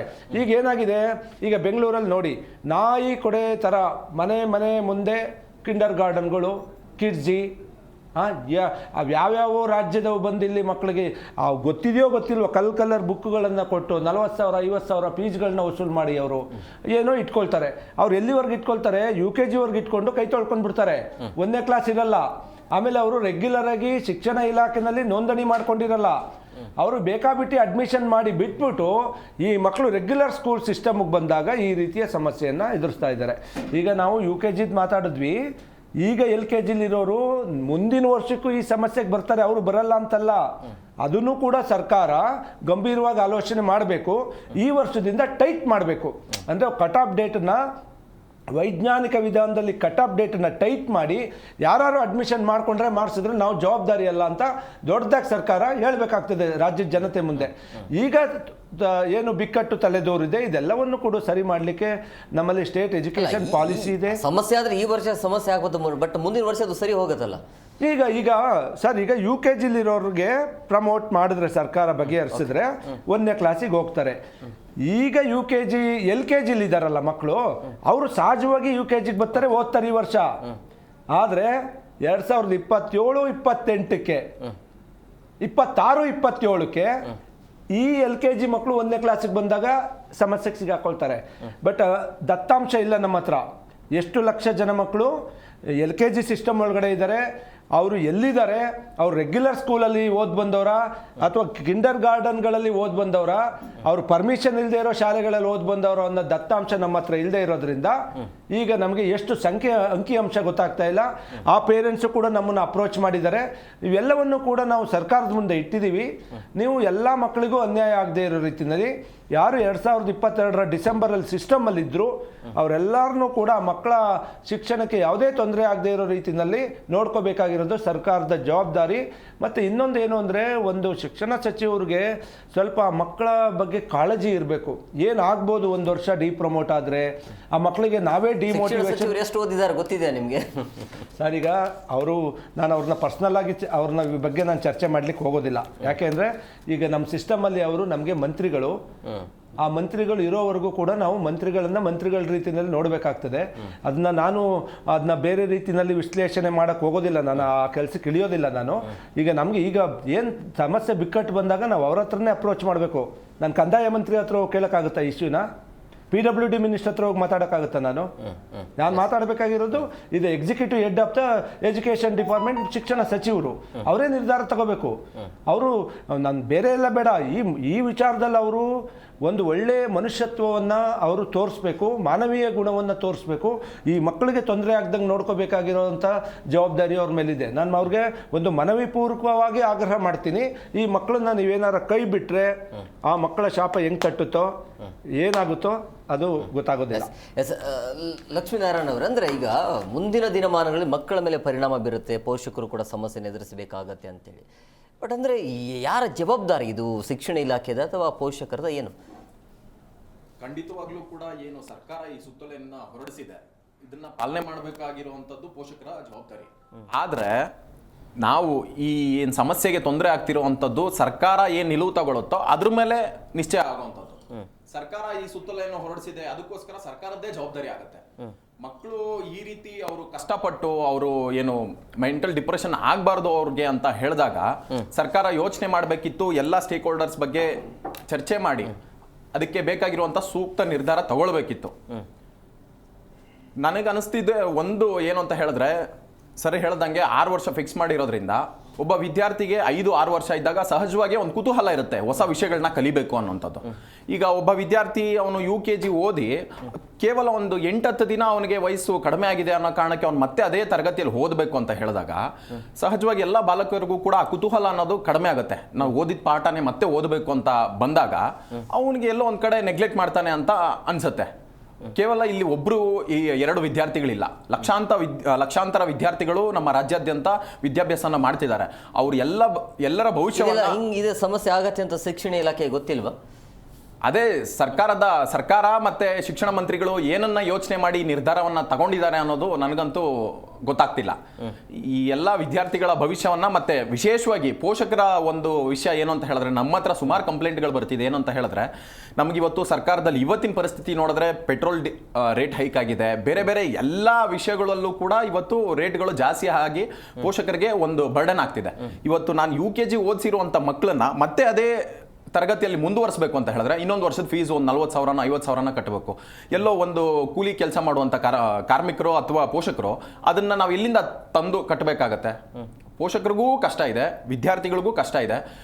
ಆ ನಿಟ್ಟಿನಲ್ಲಿ ಸರ್ಕಾರ ಯೋಚನೆ ಮಾಡಿ ಈ ಜವಾಬ್ದಾರಿ ತಗೊಂಡು ಅವ್ರಿಗೇನು ಸಮಸ್ಯೆ ಇದೆಯೋ ಅದನ್ನ ಬಗೆಹರಿಸಬೇಕು ಅಂತ ನಾನು ಕೇಳ್ಕೊಳ್ತೀನಿ.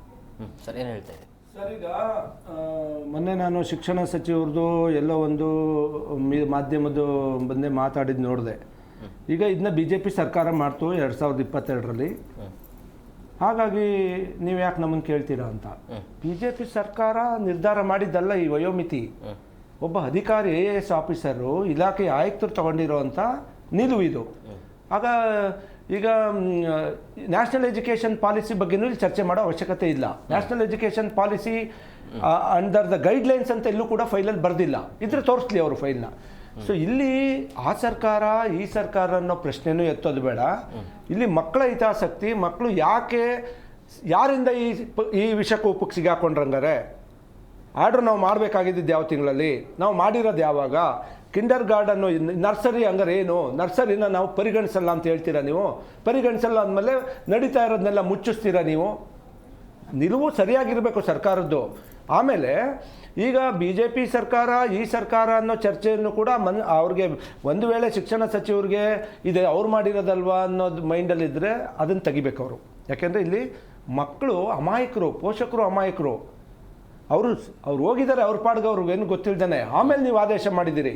ಸೊ ಹಂಗಾಗಿ ಈ ಮೈಂಡನ್ನು ತೆಗೆದು ಈಗ ಆ ಮಕ್ಕಳ ಶೈಕ್ಷಣಿಕ ಭವಿಷ್ಯಕ್ಕೆ ತೊಂದರೆ ಆಗದೆ ಇರೋ ರೀತಿಯಲ್ಲಿ, ಆ ಮಕ್ಕಳ ಶಿಕ್ಷಣ ಹಿನ್ನಡೆ ಆಗದೆ ಇರೋ ರೀತಿಯಲ್ಲಿ ಸುಲಲಿತವಾಗಿ ಆ ಮಕ್ಕಳು ಮುಂದಿನ ತರಗತಿಗೆ ಹೋಗಲಿಕ್ಕೆ ಏನು ಕ್ರಮ ತಗೋಬೇಕು, ಯಾವ ಆದೇಶ ಮಾಡಬೇಕು ಅದನ್ನು ತಗೊಳ್ಳಿ. ನಮ್ಮದು ಸಂಪೂರ್ಣ ಬೆಂಬಲ ಇದೆ. ಯಾರು ಕೂಡ ಇದನ್ನು ಪ್ರಶ್ನೆ ಮಾಡೋದಿಲ್ಲ. ಮಕ್ಕಳ ಶಿಕ್ಷಣದಲ್ಲಿ ಮಗುನ ನೀನು ಓದಿಸ್ಬೇಡ, ಓದಿರೋದನ್ನೇ ಇನ್ನೊಂದು ವರ್ಷ ಓದು ಅಂತ ನಾಗರಿಕ ಸಮಾಜದಲ್ಲಿ ಯಾವ ನಾಗರಿಕರು ಹೇಳಲಿಕ್ಕೆ ಸಾಧ್ಯ ಇಲ್ಲ. ಯಾರೋ ತಲೆ ಕೆಟ್ಟಿರಬೇಕು ಆ ಥರದವ್ರು ಯಾರು ವಾದ ಮಾಡೋರಿದ್ದರೆ. ಅದರಿಂದ ಮಕ್ಕಳಿಗೆ ಯಾವುದೇ ರೀತಿ ತೊಂದರೆ ಆಗದೆ ಇರೋ ರೀತಿಯಲ್ಲಿ, ಪೋಷಕರಿಗೂ ಯಾವುದೇ ರೀತಿ ತೊಂದರೆ ಆಗದೆ ಇರೋ ರೀತಿಯಲ್ಲಿ ನೀವು ಮಕ್ಕಳನ್ನು ಮುಂದುವರಿಸಿ ಬಿಗಿ ಮಾಡಿ. ಈ ವರ್ಷ ಜೂನಲ್ಲಿ ಯಾರು ಈ ಥರ ಏಜ್ ಪ್ರಕಾರ ನೀವು ಮಾಡ್ಕೊಳ್ದೇ ಇದ್ರೆ ನಾವು ಜವಾಬ್ದಾರಿ ಅಲ್ಲ ಅಂತ ಹೇಳ್ಬಿಡಿ. ಈ ವರ್ಷ ಕಟ್ಟುನಿಟ್ಟಿನ ಕ್ರಮ ಆಗಲಿ. ಶಾಲೆಗಳಿಗೆ ಪೋಷಕರು ಹೋದ್ರೆ ಅವ್ರ ಹಣೆ ಬರ. ಈಗ ತೆಗೆದುಕೊಂಡಿರೋ ನಿರ್ಧಾರ ಸರಿ ಇಲ್ಲ ಅಂತ ನೀವು ಹೇಳ್ತಾ ಇದ್ರಿ. ಬಟ್ ಇದು ಓಕೆ, ಬಟ್ ನೆಕ್ಸ್ಟ್ ಇಯರ್ ಇಂದ ಬರಬಹುದು ಅಂತ ನೀವು ಹೇಳ್ತಾ ಇದ್ರಿ. ಅಲ್ಲ, ನೆಕ್ಸ್ಟ್ ಇಯರ್ ಇಂದಲ್ಲ ಸರ್. ಈಗ ಜೂನ್ 1ರಿಂದ ತರಗತಿ ಶುರು ಆಗ್ತವೆ, ಹೊಸ ಅಡ್ಮಿಷನ್. ನೀವು what is the nursery age ಏನು, ಅಥವಾ LKG ಏಜ್ ಏನು, 1ನೇ ಕ್ಲಾಸ್ಗೆ ಏನು? ಈಗ 6 ವರ್ಷ ಮಾಡಿದಿರಲ್ವಾ? ಈಗೇನೋ ಅವಾಗ 2022ರಲ್ಲಿ ಮಾಡಿದಾಗ ಸಿಸ್ಟಮಲ್ಲಿ ಇದ್ರು. ಈ ವರ್ಷ ಆ ಮಕ್ಕಳಿಗೆ ಮಾತ್ರ ಸಡಿಲಿಕೆ ಮಾಡ್ತೀವಿ ಅಂತೀರಾ? ಯಾರ ಸಿಸ್ಟಮಲ್ಲಿ ಇದ್ರು ಅವ್ರಿಗೆ ಮಾತ್ರ ಮಾಡ್ತೀವಿ ಅಂತೀರಾ? ಅಥವಾ ಇನ್ ಜನರಲ್ ಆಗಿ ಸಮಾಜದಲ್ಲಿರೋ ಯಾವುದೇ ವ್ಯಕ್ತಿಗಳು ಕೂಡ ನಾವು ಮಾಡೋ ತೀರ್ಮಾನಕ್ಕೆ ಅಡ್ಮಿಷನ್ ಮಾಡಬೇಕು ಅಂತೀರಾ? ಏನು ಬೇಕಾದರೂ ಮಾಡಿ, ಆದರೆ ಜೂನಲ್ಲಿ ಶುರು ಆಗುವಾಗ ಬಿಗಿ ಮಾಡಿ. ಇಲ್ಲ ರೀ, ನಾವು 6 ವರ್ಷ ಮಾಡೇ ಮಾಡ್ತೀವಿ, ಅದಕ್ಕೆ ತಕ್ಕಂತೆ ನೀವು ನರ್ಸರಿಗೆ ಅಡ್ಮಿಷನ್ ಮಾಡಬೇಕು. ಈ ಕಟ್ ಆಫ್ ಡೇಟು ಈ ತಿಂಗಳಲ್ಲಿ ಹುಟ್ಟಿದವರು ಮಾತ್ರ ನೀವು ತಗೋಬೇಕು. ಶಾಲೆಯವರು ಕೂಡ ಬರ್ತ್ ಸರ್ಟಿಫಿಕೇಟ್ ಇಟ್ಕೊಂಡು ಕ್ಯಾಲ್ಕುಲೇಟ್ ಮಾಡಿ ನೀವು ತಗೋಬೇಕು. ನರ್ಸರಿಯವ್ರು ಏನು ಮಾಡ್ತಾರೆ, ನಮ್ದು 1ನೇ ಕ್ಲಾಸ್ ಇಲ್ಲ, LKG UKG ಇಲ್ಲ, ಮಾಂಟೆಸರಿ ತಳ್ಳಿಬಿಡೋಣ, ಮುಂದಕ್ಕೆ ಹಾಕ್ಬಿಡೋಣ. ಅವ್ರನ್ನ ನೀವು ಕಡಿವಾಣ ಹಾಕ್ಬೇಕಾಗಿರೋದಾರ್ದು ಇಲಾಖೆ ಜವಾಬ್ದಾರಿ. ನಾಯಿ ಕೊಡೆ ಥರ ಅವರು ಮಕ್ಕಳನ್ನ ಚಿಕ್ಕ ಮಕ್ಕಳನ್ನ 2ನೇ ಫ್ಲೋರ್ 3ನೇ ಫ್ಲೋರಲ್ಲಿ ಕೂರ್ಸ್ಕೊಂಡು ಪಾಠ ಮಾಡ್ತಾ ಇದ್ದಾರೆ. ನಮ್ಮಲ್ಲಿ ಏನು ಹೇಳ್ತದೆ ನಿಯಮ, ಮಕ್ಕಳು ಯಾವಾಗಲೂ ಕೂಡ ನೆಲ ಮಾಡಿಯಿಂದ ಮೇಲ್ಗಡೆ ಹೋಗಬಾರ್ದು ಮಕ್ಕಳು ಅಂತೀವಿ. ನೀವು ಎಲ್ಲ ಬಿಟ್ಬಿಟ್ಟಿದ್ದೀರಾ ಅವ್ರನ್ನ. ಏನು ಅಂದಾ ದರ್ಬಾರ್ ಮಾಡಕ್ಕೆ ಬಿಟ್ಬಿಟ್ಟು ನೀವು ನೀತಿ ಪಾಠ ಹೇಳಕ್ಕೆ ಬರಬೇಡಿ. ಇಲ್ಲಿ ಕಂಟ್ರೋಲ್ ಮಾಡೋಂಗಿದ್ರೆ ಸರಿಯಾಗಿ ಮಾಡಿ. ಇಲ್ಲ ಅವ್ರನ್ನೂ ಕೂಡ ನೀವು ಸಿಸ್ಟಮ್ ಒಳಗಡೆ ತತ್ತೀರಾ, ತೊಗೊಂಡು ಬನ್ನಿ. ಅವ್ರಿಗೂ ಒಂದು ಗೈಡ್ಲೈನ್ಸ್ ಮಾಡ್ತೀರಾ. ಆ್ಯಕ್ಟಲ್ಲಿ ಪ್ರಾವಿಷನ್ ಇಲ್ಲ ಅಂದರೆ ಅಮೆಂಡ್ಮೆಂಟ್ ಮಾಡ್ತೀರಾ.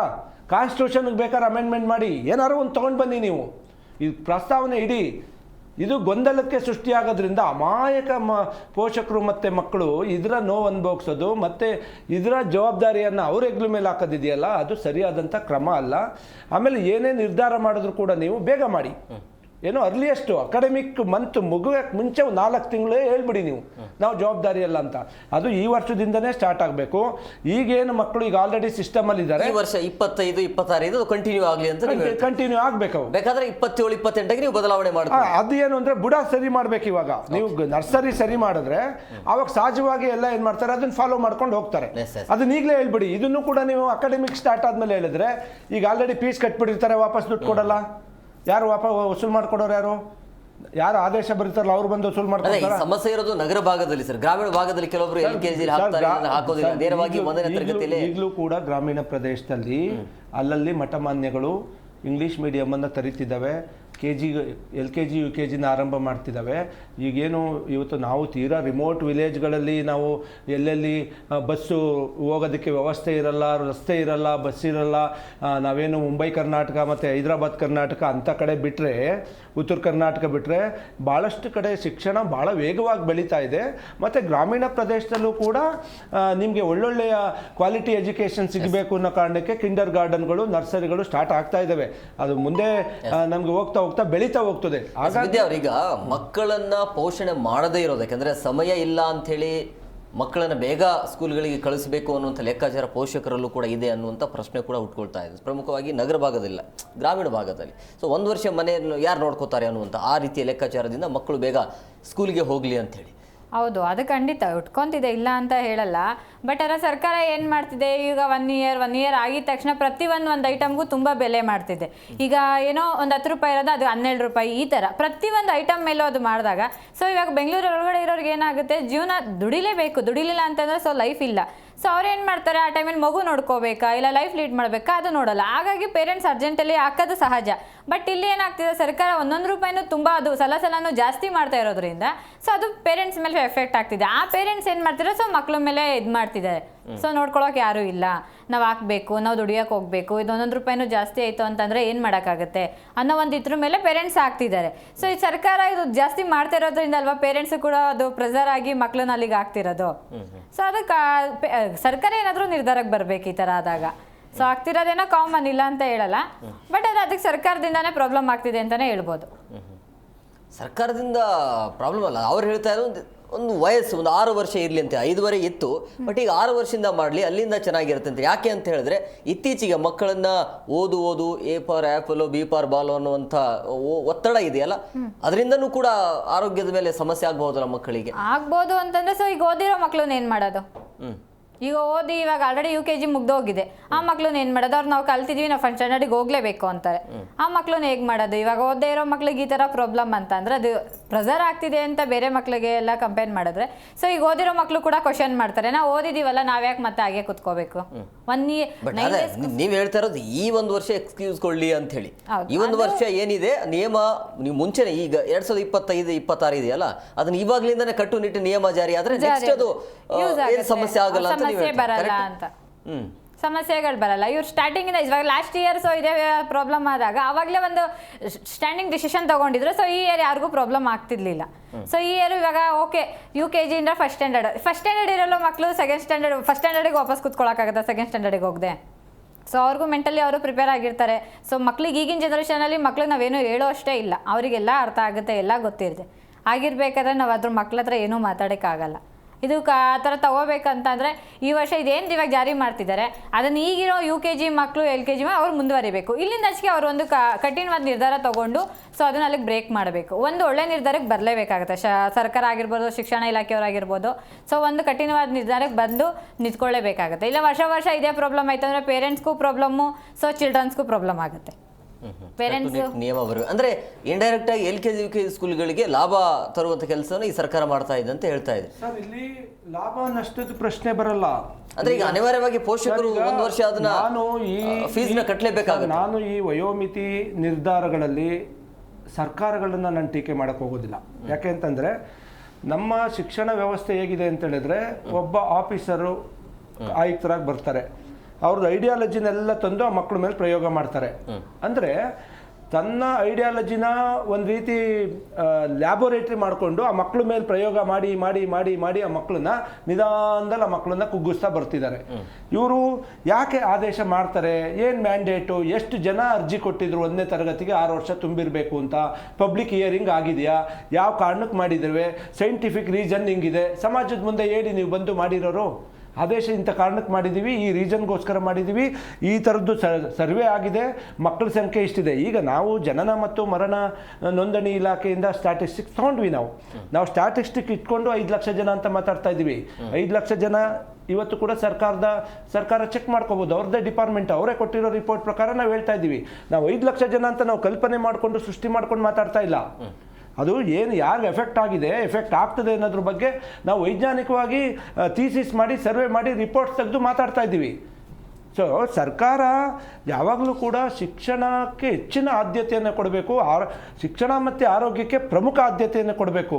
ಇತ್ತೀಚೆಗೆ ನೋಡ್ತಾ ಇದ್ರೆ ನಾವು ಶಿಕ್ಷಣ ಮತ್ತು ಆರೋಗ್ಯವನ್ನು ಯಾವುದೋ ಒಂದು ತಳಮಟ್ಟದಲ್ಲಿಟ್ಟು ಅದು ಯಾವುದೋ ಒಂದು ಭಾಳ ಕನಿಷ್ಠ ಮಟ್ಟದ ಡಿಪಾರ್ಟ್ಮೆಂಟ್ ಅನ್ನೋ ರೀತಿಯಲ್ಲಿ ಟ್ರೀಟ್ ಮಾಡೋದು ಸರಿಯಲ್ಲ. ನಾವು ಮಕ್ಕಳಿಗೆ ಸರಿಯಾದಂಥ ಶಿಕ್ಷಣನ ಕೊಡಬೇಕು, ಆರೋಗ್ಯ ಕೊಡಬೇಕು, ಮತ್ತು ಅದು ಒಂದು ಸ್ಟೇಟ್ ಡ್ಯೂಟಿ ಏನು ಕರ್ತವ್ಯ, ಅದು ಒಂದು ಸರ್ಕಾರದ ಕರ್ತವ್ಯ ಏನು, ಎಲ್ಲ ಮಕ್ಕಳಿಗೂ ಕೂಡ ಉಚಿತ ಮತ್ತು ಕಡ್ಡಾಯ ಗುಣಮಟ್ಟದ ಶಿಕ್ಷಣ ಕೊಡಬೇಕು ಅಂತ ನಮ್ಮ ಈ ದೇಶದಲ್ಲಿ ಭಾಳ ಒಳ್ಳೆ ಸಂವಿಧಾನಬದ್ಧವಾಗಿರುವಂಥ ರೈಟ್ ಟು ಎಜುಕೇಷನ್ ಆ್ಯಕ್ಟ್ 2009 ಹೇಳುತ್ತೆ. ಫಾಲೋ ಅಪ್ ಮಾಡಬೇಕು. ಈ ಆ್ಯಕ್ಟನ್ನು ತಂದಿದ್ದಾರು ಮನಮೋಹನ್ ಸಿಂಗ್ ಅವರು, UPA ಗೌರ್ಮೆಂಟೇ ಇದನ್ನು ತಂದಿದ್ದು. ಈಗೇನು ಯಾವ ಸರ್ಕಾರ ಇದೆ ಇಲ್ಲಿ? ಕಾಂಗ್ರೆಸ್ ಸರ್ಕಾರನೇ ಇದೆ. ನೀವು ಭಾಳ ಮಹತ್ವಾಕಾಂಕ್ಷೆಯಾದಂಥ ಕಾಯ್ದೆ ಅದು, ರೈಟ್ ಟು ಎಜುಕೇಷನ್ ಆ್ಯಕ್ಟು. ಅದು ಇವತ್ತು ಕೂಡ ಸರಿಯಾಗಿ ಅಧಿಕಾರಿಗಳೇ ಅಧ್ಯಯನ ಮಾಡಲ್ಲ. ಅದನ್ನು ಇಂಪ್ಲಿಮೆಂಟ್ ಮಾಡಬೇಕಾದಂಥ ಅಧಿಕಾರಿಗಳ ಬಗ್ಗೆ, ಆ ಕಾಯ್ದೆ ಬಗ್ಗೆ ತಿಳ್ಕೊಳ್ಳೋ ಆಸಕ್ತಿ ಇಲ್ಲ.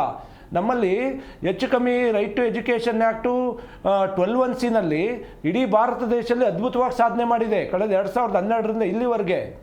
ಅದು ಹೆಮ್ಮೆ ವಿಚಾರ. ಸೊ ಹಾಗಾಗಿ ಯಾವಾಗಲೂ ಕೂಡ ಒಂದು ಸರಿಯಾದಂಥ ನಿರ್ಧಾರವನ್ನು ತಗೋಬೇಕಾದ್ರೆ ಅವರು ಎಲ್ಲ ಸ್ಟೇಕ್ ಹೋಲ್ಡರ್ಸ್ ಕರೀರಿ. ಈಗ ಇತ್ತೀಚೆಗೆ ಏನಾಗಿದೆ ನಮ್ಮಲ್ಲಿ ಸರ್ವೆ ಆಗಲಿ ಅಂತ ಹೇಳ್ತಾ ಅಲ್ಲ, ಈಗ ನಾವು ಸ್ಟೇಕ್ ಹೋಲ್ಡರ್ಸು ನಮ್ಮೊಂದು ಒಪಿನಿಯನ್ ಏನು ಅವ್ರನ್ನೇನು ಕೇಳೋದು ಮನೋಭಾವನೆ ಅಧಿಕಾರಿಗಳದ್ದು. ಈಗ ಏನಾಗಿದೆ, ನಾವು ಕೋರ್ಟಿಂದ ಇವ್ರಿಗೆ ಚೀಮಾರಿ ಹಾಕ್ಸಿ ನಮ್ಮನ್ನು ಮೀಟಿಂಗ್ ಕರ್ಸ್ಕೊಳ್ಳೋ ಥರ ಆಗಿದೆ ಇಲಾಖೆಯಲ್ಲಿ. ಪ್ರತಿಯೊಂದಕ್ಕೂ ಕೋರ್ಟ್ ಹೇಳಬೇಕು, ಕರೆದು ಮಾತಾಡ್ರಿ ಅವ್ರಿಗೆ ಅಂತ.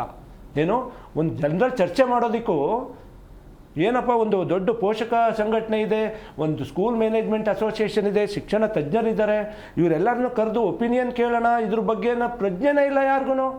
ನಾವು ಅದಕ್ಕೂ ಕೋರ್ಟ್ಗೆ ಹೋಗಿ ಆರ್ಡ್ರ್ ಮಾಡಿಸ್ಕೊಂಬರ್ಬೇಕಾ ಸರ್? ಹಾಂ, ಏನು ಅಧಿಕಾರಿಗಳ ಮೇಧಾವಿಗಳ ಹಂಗಾರೆ? ಏನು ಅವ್ರು ಹೇಳಿದ್ದೆ ಕಾನೂನು ಹಂಗಾರೆ? ಅವರು ಮಾಡಿದ್ದೇ ಆದೇಶನ ಹಂಗಾರೆ? ಇದು ನಮಗೆ ಇರೋ ತಕರಾರುಗಳು. ಸೊ ಹಂಗಾಗಿ ಇದನ್ನು ಡಿಲೇ ಮಾಡಬಾರ್ದು. ಪೋಷಕರು ಇವತ್ತು ಬೀದಿಲಿ ನಿಂತಿದ್ದಾರೆ, ಅವರು ಎಲ್ಲ ಕಡೆ ಅಲಿತಾ ಇದ್ದಾರೆ. ಈಗ ಅವ್ರಿಗೆ ತೊಂದರೆ ಆಗಬಾರ್ದು, ಮಕ್ಳಿಗೆ ತೊಂದರೆ ಆಗಬಾರ್ದು ಅಂದರೆ ಸರ್ಕಾರ ಒಂದೊಳ್ಳೆಯ ನಿರ್ಧಾರವನ್ನು ತಗೊಳ್ಳೋ ಮುಖಾಂತರ, ಒಳ್ಳೆಯ ನಿರ್ಧಾರ ಅಂದರೆ ಏನು, ಈಗ ಯಾರು ಸಿಸ್ಟಮಲ್ಲಿದ್ದಾರೆ ಅವರೆಲ್ಲರೂ ಕೂಡ ಅನ್ಕಂಡೀಷನ್ನಲ್ಲಿ ಪ್ರಮೋಟ್ ಆಗಬೇಕು. ಏನು ನೆಕ್ಸ್ಟ್ ತರಗತಿಗಳಿಗೆ. ಈಗ ಈ ವರ್ಷದಿಂದ ಬಿಗಿ ಮಾಡಬೇಕು, ಕಾನೂನನ್ನ ಬಿಗಿ ಮಾಡಬೇಕು. ಮುಂದಿನ ವರ್ಷ ಈ ಸಮಸ್ಯೆ ತಲೆದೂರದೇ ಇರೋ ರೀತಿಯಲ್ಲಿ ನೋಡ್ಕೋಬೇಕಾಗಿರೋಂಥದ್ದು ಎಲ್ಲರೂ ಈ ಒಂದು ವರ್ಷಕ್ಕೆ ಅವಕಾಶ ಮಾಡಿಕೊಡ್ಬೇಕು. ನೀವು ಒಬ್ಬ ಹೋರಾಟಗಾರರಾಗಿ ಈ 6 ವರ್ಷ ಅಡ್ಮಿಷನ್ ಓಕೆ, ಬಟ್ ಕಲಿಕೆ ವ್ಯವಸ್ಥೆ ಯಾವ ರೀತಿಯಾಗಿರಬೇಕು ಅಂದರೆ ಮಕ್ಕಳಲ್ಲಿ ಕಲಿಕೆಯ ವ್ಯವಸ್ಥೆ ಯಾವ ರೀತಿಯಾಗಿದೆ, ಯಾವ ರೀತಿ ಇರಬೇಕು ಅಂತೇಳಿ? ಸರ್, ಒಂದು ಶಿಕ್ಷಣ ಅನ್ನುವಂಥದ್ದು ಪ್ರಮುಖವಾದಂಥ ಒಂದು ಘಟ್ಟ. ಯಾವುದೇ ಒಬ್ಬ ವ್ಯಕ್ತಿಯ ಜೀವಮಾನದಲ್ಲಿ ತಗೊಂಡ್ರೆ ಶಿಕ್ಷಣ ಅತ್ಯಂತ ಉನ್ನತವಾದಂಥ ಒಂದು ವಿಷಯ ಆಗಿರುತ್ತೆ. ಆ ಶಿಕ್ಷಣ ಇವತ್ತು ನಾವು ಸಿಟಿಗಳಲ್ಲಿ ನೋಡಿದ್ರೆ ಎಷ್ಟೊಂದು ಸ್ಕೂಲ್ಗಳಿಗೆ ಸರ್ಕಾರ ಅದು ಯಾವ ವಿಷಯವನ್ನು ಇಟ್ಕೊಂಡು ಅವ್ರಿಗೆ ಪರ್ಮಿಷನ್ ಕೊಡ್ತಿದೆಯೋ ಗೊತ್ತಿಲ್ಲ. ನಾವು ಶಿಕ್ಷಣ ಕಲಿಬೇಕಾದ್ರೆ ಶಿಕ್ಷಣದ ಜೊತೆಗೆ ಆಟ ಮತ್ತು ಪಾಠವನ್ನು ಈಕ್ವಲ್ ಆಗಿ ತಗೊಂಡು ನಾವು ಶಿಕ್ಷಣವನ್ನು ಕೊಡಬೇಕಾಗತ್ತೆ ಅಂತ ನಾವು ಹೇಳ್ತಾರೆ. ಆದರೆ ಇವತ್ತು ನಿಜವಾದ ಪರಿಸ್ಥಿತಿಯಲ್ಲಿ ಆ ರೀತಿಯಾದಂಥ ಪರಿಸ್ಥಿತಿ ಇದೆಯಾ ಅಂತ ನಾವು ಒಂದ್ಸಲಿ ಗಮನಿಸಬೇಕಾಗತ್ತೆ. ನಾವು ಸಿಟಿಯಲ್ಲಿ ಗಮನಿಸೋದಾದ್ರೆ ಎಷ್ಟೊಂದು ಸ್ಕೂಲ್ಗಳಿಗೆ ನಾವು ಸಹಜವಾಗಿ ನೋಡಿದ್ರೇ ಗೊತ್ತಾಗುತ್ತೆ, ಒಂದು 2 ಫ್ಲೋರ್ 3 ಫ್ಲೋರ್ ಬಿಲ್ಡಿಂಗ್ ಅಲ್ಲಿ ಒಂದು ಸ್ಕೂಲನ್ನು ಮಾಡಿಬಿಟ್ಟು ಒಂದು ಪ್ಲೇ ಗ್ರೌಂಡ್ ಇರಲ್ಲ, ಅಥವಾ ಅಲ್ಲಿ ಬೇಕಾಗಿರುವಂಥ ಮೂಲಭೂತ ಸೌಕರ್ಯಗಳು ಕೂಡ ಎಷ್ಟೊಂದು ಶಾಲೆಗಳಲ್ಲಿ ಇರಲ್ಲ. ಅದನ್ನೆಲ್ಲರೂ ಕೂಡ ಸರ್ಕಾರಕ್ಕೆ ಕಾಣಿಸ್ತಿದ್ರು ಕೂಡ ಅದನ್ನೆಲ್ಲ ಕೂಡ ನೆಗ್ಲೆಕ್ಟ್ ಮಾಡಿ ಶಿಕ್ಷೆ ಆಗಬಾರ್ದು ಅನ್ನೋ ನಿಟ್ಟಿನಲ್ಲಿ ಸರ್ಕಾರ ಯೋಚನೆ ಮಾಡಬೇಕಿತ್ತು. ಆದರೆ ಅವಾಗಲೇ ಸರ್ ಹೇಳ್ತಿದ್ರು, ಶಿಕ್ಷಣ ಇಲಾಖೆ ಅತ್ಯಂತ ಪ್ರಮುಖವಾದಂಥ ಒಂದು ಇಲಾಖೆ ಸರ್ಕಾರದಲ್ಲಿ. ಯಾಕಂದರೆ ದೇಶದ ಭವಿಷ್ಯದ ಬಗ್ಗೆ ಯೋಚನೆ ಮಾಡಬೇಕಾಗಿರುವಂಥ ಒಂದು ಇಲಾಖೆ ಇಷ್ಟು ನೆಗ್ಲೆಕ್ಟಾಗಿ ನಡ್ಕೊಳ್ಳೋದು ಒಳ್ಳೇದಲ್ಲ ಅಂತ ನನಗನ್ಸುತ್ತೆ. ಮೊದಲು ಇತ್ತು ಸರ್, ಅಂದರೆ ಈ ಕಲಿಕೆಯ ಜೊತೆಗೆ ಆಟ ಇರಬೇಕು ಹಂಗಲ್ಲ, ಈಗ ಆಟ ಜೊತೆಗೆ ಕಲಿಕೆ ಇರಬೇಕು ಅಂತ ಹೇಳಿದ್ರೆ ನೀವು ಹೆಚ್ಚು ಶಿಕ್ಷಣ ಕೊಡೋದಕ್ಕಿಂತ ಎಷ್ಟು ಆಟದ ಮೇಲೆ ಗಮನ ಕೊಡ್ತೀರಿ ಅನ್ನೋದು ಬಹಳ ಇಂಪಾರ್ಟೆಂಟ್ ಆಗುತ್ತೆ ಸರ್. ಈಗ ನಮ್ಮಲ್ಲಿ ದೈಹಿಕ ಶಿಕ್ಷಣ ಅನ್ನೋದು ನಗರ ಪ್ರದೇಶದಲ್ಲಿ ಕನಸಾಗಿದೆ. ಇವತ್ತು ಪ್ಲೇ ಗ್ರೌಂಡ್ಗಳಿಲ್ಲ ಎಲ್ಲ ಕಡೆನೂ. ಮಕ್ಕಳಿಗೆ ಅವ್ರಿಗೆ ನಾವು ಯಾವಾಗಲೂ ಕೂಡ ಏನು ಹೇಳ್ತಾರೆ, ಕೆಲವು ಶಿಕ್ಷಣ ಅಂದರೆ ಮಕ್ಕಳು ಚೆನ್ನಾಗಿ ಆಟ ಆಡಬೇಕು, ಚೆನ್ನಾಗಿ ಊಟ ಮಾಡಬೇಕು, ಚೆನ್ನಾಗಿ ನಿದ್ದೆ ಮಾಡಬೇಕು, ಆಮೇಲೆ ಓದೋದು ಆಮೇಲೆ ಅಂತಾರೆ. ನಾವು ಮಕ್ಕಳಿಗೆ ಬರೀ ಪುಸ್ತಕದ ಇದನ್ನು ಮಾಡಿದ್ದೀವಿ ಹೊರತು ದೈಹಿಕ ಕಸರತ್ತು ಮಾಡಲಿಕ್ಕೆ ಅವಕಾಶ ಇಲ್ಲ. ಮಕ್ಕಳು ಸರಿಯಾಗಿ ನಿದ್ದೆ ಮಾಡೋದಿಲ್ಲ, ಮೊಬೈಲು, ಟಿ ವಿ, ನಾನಾ ಥರದ ಚಟಗಳಿಗೆ ಇವತ್ತು ಚಿಕ್ಕ ಮಕ್ಕಳು ಬೀಳ್ತಾ ಇದ್ದಾರೆ. ಇವತ್ತು ಯಾವ ಥರ ಆಗಿದೆ ಅಂದರೆ, ನೀವು ರೇಷಿಯೋ ತಗೊಳ್ಳಿ, ಕೋವಿಡ್ ಆದಮೇಲೆ ವಸತಿ ಶಾಲೆಗಳಿಗೆ ಸೇರಿಸುವಂಥವ್ರ ಸಂಖ್ಯೆ ದುಪ್ಪಟ್ಟಾಗಿದೆ. ಅಲ್ಲಿ ಸೀಟ್ ಸಿಗ್ತಾ ಇಲ್ಲ. ನೀವು ಇಲ್ಲಿ ರೆಸಿಡೆನ್ಷಿಯಲ್ ಸ್ಕೂಲ್ಸ್ಗಳಲ್ಲಿ ಹೆವಿ ರಶ್ಶು. ಇವರು ಮೊಬೈಲು ಚಟದೊಳಗಡೆ ಬಿದ್ದುಬಿಟ್ಟು, ನನಗೆ ಮೊನ್ನೆ ಯಾರೋ ಹೇಳ್ತಾಯಿದ್ರು, ಮಗುಗೆ ನೀವು ಹಾಲು ಕುಡಿಸ್ಬೇಕಾದ್ರೆ ಮೊಬೈಲ್ ತೋರಿಸ್ಬಿಟ್ಟು ಕುಡಿಸ್ತಾರೆ ಹಾಲನ್ನ, ಊಟ ಮಾಡಿಸ್ಬೇಕಾದ್ರೆ ಮಗುಗೆ ಮೊಬೈಲ್ ಕೊಟ್ಬಿಟ್ರೆ ಅದು ಊಟ ಮಾಡುತ್ತೆ. ಅಂದರೆ ಯಾವ ಮಟ್ಟಕ್ಕೆ ಚಿಕ್ಕ ಮಕ್ಕಳ ಕೈಗೆ ನಾವು ಮೊಬೈಲ್ ಕೊಟ್ಬಿಟ್ಟು ಆ ಮಕ್ಕಳನ್ನ ಯಾವ ರೀತಿಯಲ್ಲಿ ನಾವು ತೊಗೊಂಡು ಹೋಗ್ತಾ ಇದ್ದೀವಿ. ಇವತ್ತು ಎಷ್ಟೋ ಜನ 6ನೇ ತರಗತಿಯಿಂದ 8ನೇ ತರಗತಿಗೆ ಬಂದ ನಂತರ ವಸತಿ ಶಾಲೆಗಳಲ್ಲಿ ಬೇಡಿಕೆ ಜಾಸ್ತಿ ಆಗಿದೆ. ಅಲ್ಲಿ ಮೊಬೈಲ್ ಅಲೋ ಮಾಡೋದಿಲ್ಲ. ಅಲ್ಲಿ ಶಿಕ್ಷಣಕ್ಕೆ ಎಷ್ಟು ಒತ್ತು ಕೊಡ್ತಾರೋ ಆರೋಗ್ಯಕ್ಕೂ ಅಷ್ಟೇ ಒತ್ತು ಕೊಡ್ತಾರೆ, ದೈಹಿಕ ಶಿಕ್ಷಣಕ್ಕೂ ಅಷ್ಟೇ ಒತ್ತು ಕೊಡ್ತಾರೆ. ಇಲ್ಲಿ ಬೆಂಗಳೂರಲ್ಲಿರೋ ಮಗು ಅಲ್ಲಿಗೆ ಹೋಗಿ 6 ತಿಂಗಳಲ್ಲಿ ಭಾಳಷ್ಟು ಬದಲಾವಣೆಗಳಾಗಿರೋವಂಥದ್ದನ್ನು ನಾವುಗಳು ನೋಡ್ತಾ ಇದ್ದೀವಿ. ಸೊ ಹಾಗಾಗಿ ಇವತ್ತು ಭಾಳಷ್ಟು ಜನ ಪೋಷಕರು ಮಕ್ಕಳನ್ನ ಕಂಟ್ರೋಲ್ ಮಾಡೋದು ತುಂಬ ಕಷ್ಟ ಆಗ್ತಾ ಇದೆ. ಮಕ್ಕಳು ಮೊಬೈಲ್ ಹುಚ್ಚಿಂದ ಆಚೆಗೆ ಬರ್ತಾ ಇಲ್ಲ. ನೀವು ಎಷ್ಟೋ ಜನ ಆತ್ಮಹತ್ಯೆ ಮಾಡ್ಕೊಂಡಿದ್ದಾರೆ ಮೊಬೈಲ್ ಕಿತ್ಕೊಂಡಿರೋದಕ್ಕೆ. ಭಾಳಷ್ಟು ಮನೇಲಿ ಗಲಾಟೆಗಳಾಗಿವೆ. ಭಾಳಷ್ಟು ಏನೋ ಇದೊಂದು ರೀತಿಯ ಪಿಡುಗಾಗ್ಬಿಟ್ಟಿದೆ ಈ ಮೊಬೈಲ್ ಹುಚ್ಚು ಮಕ್ಕಳಿಗೆ. ಸೊ ಇವೆಲ್ಲವನ್ನು ಕೂಡ ನಿಭಾಯಿಸಬೇಕು. ಈಗ ಅದು ಕೂಡ ಕಾನೂನು ತರಬೇಕು. ಮೊಬೈಲ್ ಯಾವ ವಯಸ್ಸಿಂದ ಮಕ್ಕಳು ಬಳಸಬೇಕು, ಯಾವುದನ್ನು ಬಳಸಬೇಕು, ಯಾವುದನ್ನು ಬಳಸಬಾರ್ದು, ಏನು ಗೈಡ್ಲೈನ್ಸ್ ಇಲ್ಲ. ಇವತ್ತು ಮಕ್ಕಳು ನಾನಾ ಥರದ ದುಶ್ಚಟಗಳಿಗೆ ಬಲಿಯಾಗ್ತಾ ಇದ್ದಾರೆ. ಇದನ್ನು ಯಾರು ಕಂಟ್ರೋಲ್ ಮಾಡಬೇಕು? ಯಾರು ಇದಕ್ಕೆ ಗೈಡ್ಲೈನ್ಸ್ ಮಾಡೋರು ಯಾರು? ಮಾರ್ಗಸೂಚಿ ಹೊಡಿಸ್ಬೇಕು, ಕಾಯ್ದೆಗಳು ತರಬೇಕು, ಅವ್ರನ್ನೆಲ್ಲ ಸಿಸ್ಟಮ್ ಒಳಗಡೆ ತರಬೇಕು. ಭಾಳಷ್ಟು ನಮ್ಮ ಶಿಕ್ಷಣ ಸಚಿವರಿಗೆ ಚರ್ಚೆ ಮಾಡಲಿಕ್ಕೆ ವಿಷಯಗಳಿದೆ. ದಯವಿಟ್ಟು ಅವರು ಅದನ್ನು ಬಿಟ್ಟು ಬೇರೆ ಎಲ್ಲ ಮಾಡ್ತಿದ್ದಾರೆ, ಇದನ್ನು ಚರ್ಚೆ ಮಾಡೋದು ಬಿಟ್ಟು.